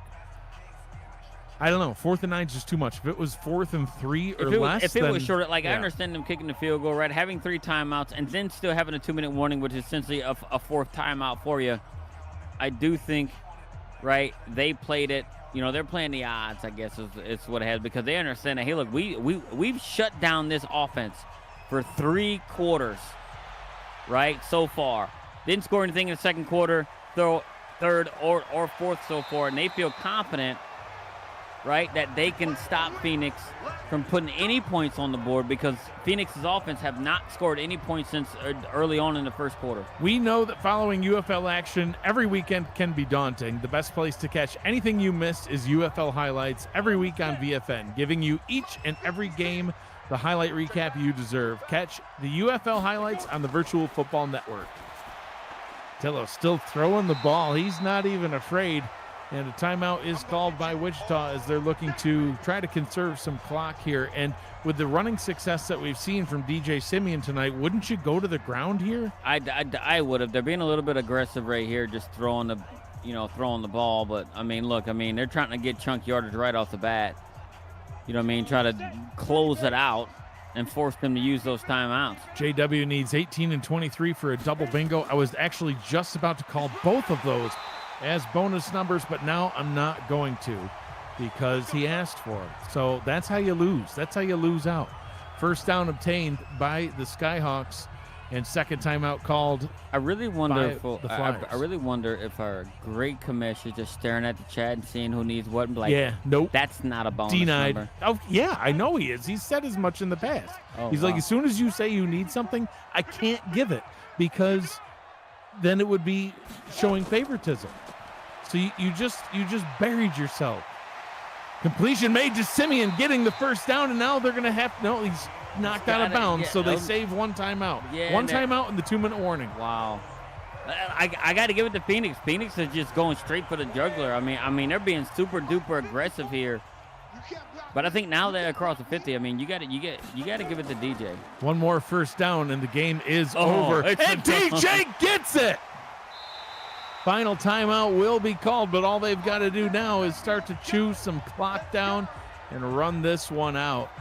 Still a little bit of time left with the 2-minute warning still looming, so not quite over yet. I got too excited. Yeah, it's just, man, but DJ's having such a great game after they struggled in the run for most of the season, and being able to do it. I mean, if I'm Phoenix, I'm keeping it on the ground. I would too, but they're going to go to the air. Tillo playing with fire. No, he gets that catch, and it'll bring us down to the 2-minute warning, and it's going to be a first down from the 11-yard line. Look, and I do think right here they're going. I mean, it's going to be DJ territory here, right? If they even were about doing it. I mean, because they can literally just kneel the ball, right? Take a knee, and then kick a field goal. But yeah. I mean, they'll be able to run this one out. 2 minutes to go here in this one. It's been a great game. A 1-point game. Looks like Phoenix is going to come out of here with the win. For everything UFL, visit the official league website at ufl.football to claim a player, learn more about the league, catch up on news and features, and dive into the leaderboards. UFL football in partnership with Sidearm Sports. Throwing it towards the end zone, nearly picked off. Why, Gerald? Why? I don't understand that. This will be 4 straight games for the Flyers decided by 1 score. That's what they've had. This would be the 5th if this score holds. Although Phoenix looking like they want to make it a 2-score game, and they do, getting it into the end zone. They're up 7. Extra point will make it up 8. Technically still 1 score, but yeah, but I don't. Now they left a minute 50 for Wichita to answer. That's what I'm talking about here. It's like, look, I get it, right? You want to go there, but I think it's more important. It's like they forgot that they had no timeouts, and it's.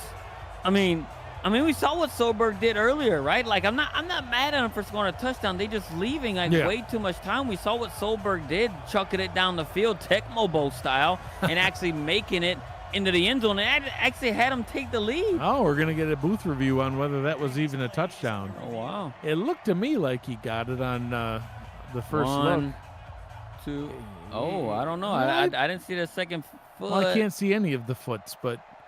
I'm pretty sure he was in. I think he's in. Did they fix the pylon cam, or is they should have showed us the pylon cam? Well, the guy, he broke it earlier, you remember? Yeah. You were happy about it. Yeah, I shouldn't be so happy about not really stuff. Score stands. Extra point will make this an 8-point ball game, but a minute 51. And we've seen some crazy plays by Wichita. Timothy Shea having a career night so far. He had a 70-yard touchdown off a pass deflection, Gerald. We've seen Solberg heave it deep a couple of times tonight. And here we go again. He's going to have the opportunity to uncork one deep. And I know we're not supposed to cheer for either team, and I'm not. I promise you, I'm not cheering for either team. You know what I'm cheering for? Overtime. Because that's been how good this game has been. It's been way too fun. It can't be over. It can't end like this. I agree. Well, let's see what Wichita's Open able the to do. concession stands back up. Yeah, why would they shut them down in the end of the third quarter? I think that was just alcohol sales. You can still buy churros and stuff. Safety first. They just don't want people driving home all tipsy. Yeah, so they just make them spend all the money on the food. Yeah, nachos. Sober up. Get on the road. Solberg, 28 of 36, 2 touchdowns, 2 picks, 1 his fault, 1 not. 372 yards. Can he add on? He needs 75 more here. Solberg hands it off. That was the... Por qué, senor? What? Loss of 2. You were so confused when you made that get hands it off. I thought I was going to say play action. They go into the no huddle. Solberg throws it this time. Or does he? He does, but it goes nowhere. He got hit as he was throwing. He got his own offensive lineman. That was 2 terrible plays. Solberg could have took a step back or 2. 3rd and 12 now. Is he going to uncork it? Timothy Shea, he'll be down there somewhere. He throws it, and it's picked off again. 3 interceptions, the hat trick by Zonka, and the Skyhawks get the win. Zonka just sealed it for his squad. When his squad wasn't putting up points, he did it himself. Started out the game. Think about this. Guess what he did? Early on, got the first pick of the game. Guess what happened? His team turned that into 7 points. Later on in the game, when his team needed to get some spark back in the game, he got a pick, and he got the 7 points. And what's he do right here? Seals he just completes the hat trick in a few different ways, seals the game for his team, and gets his 3rd pick of the game. Phoenix Skyhawks coming out of this one with the win. They'll advance to 2-4 on the season. Meanwhile, Wichita falls to 500. Or, you know what? Tillo says, why not throw a pick 6 right here just for funsies? We'll see what happens. Madness is ensuing. Don't fumble it, Simeon. Simeon holds on. Maybe we'll go into victory formation. What do I know? I don't know anything either. Maybe they're just trying to get DJ his 100 yards on this. There we go. No. Maybe he forgot victory formation was the thing until now. Tillo probably got yelled at. Probably. I was about to yell at him. My goodness. Phoenix hits the road next week. On May 10th, they head down to Los Angeles. They'll take on the Aztecs. Meanwhile, for Wichita, they will host the winless Rochester Pioneers, who will strive to get a win. Yeah, they just hadn't done so well. Terrible. Absolutely terrible. They're bad. So bad. Lining up for a field goal just to fool you as this one goes final. Phoenix gets out of here with the win. It was a 1-point game down till the end. Joe Tillo says, hold my beer that I bought at the end of the 3rd quarter. Gets another pass into the end zone. There's your player of the game. Vinny Zonka came into the game with no interceptions on the season. He got not 1, not 2, but 3, including a pick 6. Concessions are out of creamed corn. They never had it. What a wild game. Back and forth, couple of lead changes. Phoenix started off with the scoring. They were up 14-0 early on. Wichita claws their way back in, but then the Phoenix defense steps up big where they needed to the most, retakes the lead, hangs on to it for the rest of the game. What are your final thoughts on this? Well, look, Mike, this game had everything. Fireworks early on where a team gets up by 2 scores and then all of a sudden it gets reduced down, right, to just a single-score game. Had a little bit of a lull in the 3rd quarter, and then the 4th quarter ends up with more fireworks. A total of 24 points scored in the 4th quarter. Like I said, Mike, this game had everything. It had turnovers. You had defensive touchdowns. It had mossing plays. It had big, huge plays on offense. You can even throw in Tecmo Bowl. You can throw corn, tacos, canned corn. You name it. Everything you have. And guess what? We had quite the game to cap off the evening in the UFL. More football action coming up tomorrow night and Tuesday night, so make sure you're ready for it. Virtual Football Network lives on all throughout the week. This has been a presentation of the UFL on the Virtual Football Network. For Gerald Smith, Cameron Irvine, and Matt Wilson, who's with me in spirit on every broadcast, I'm Mike Daggs. Thank you for joining us. And please remember, be kind to one another. Always choose happy. Have yourselves a great night. We will see you next time.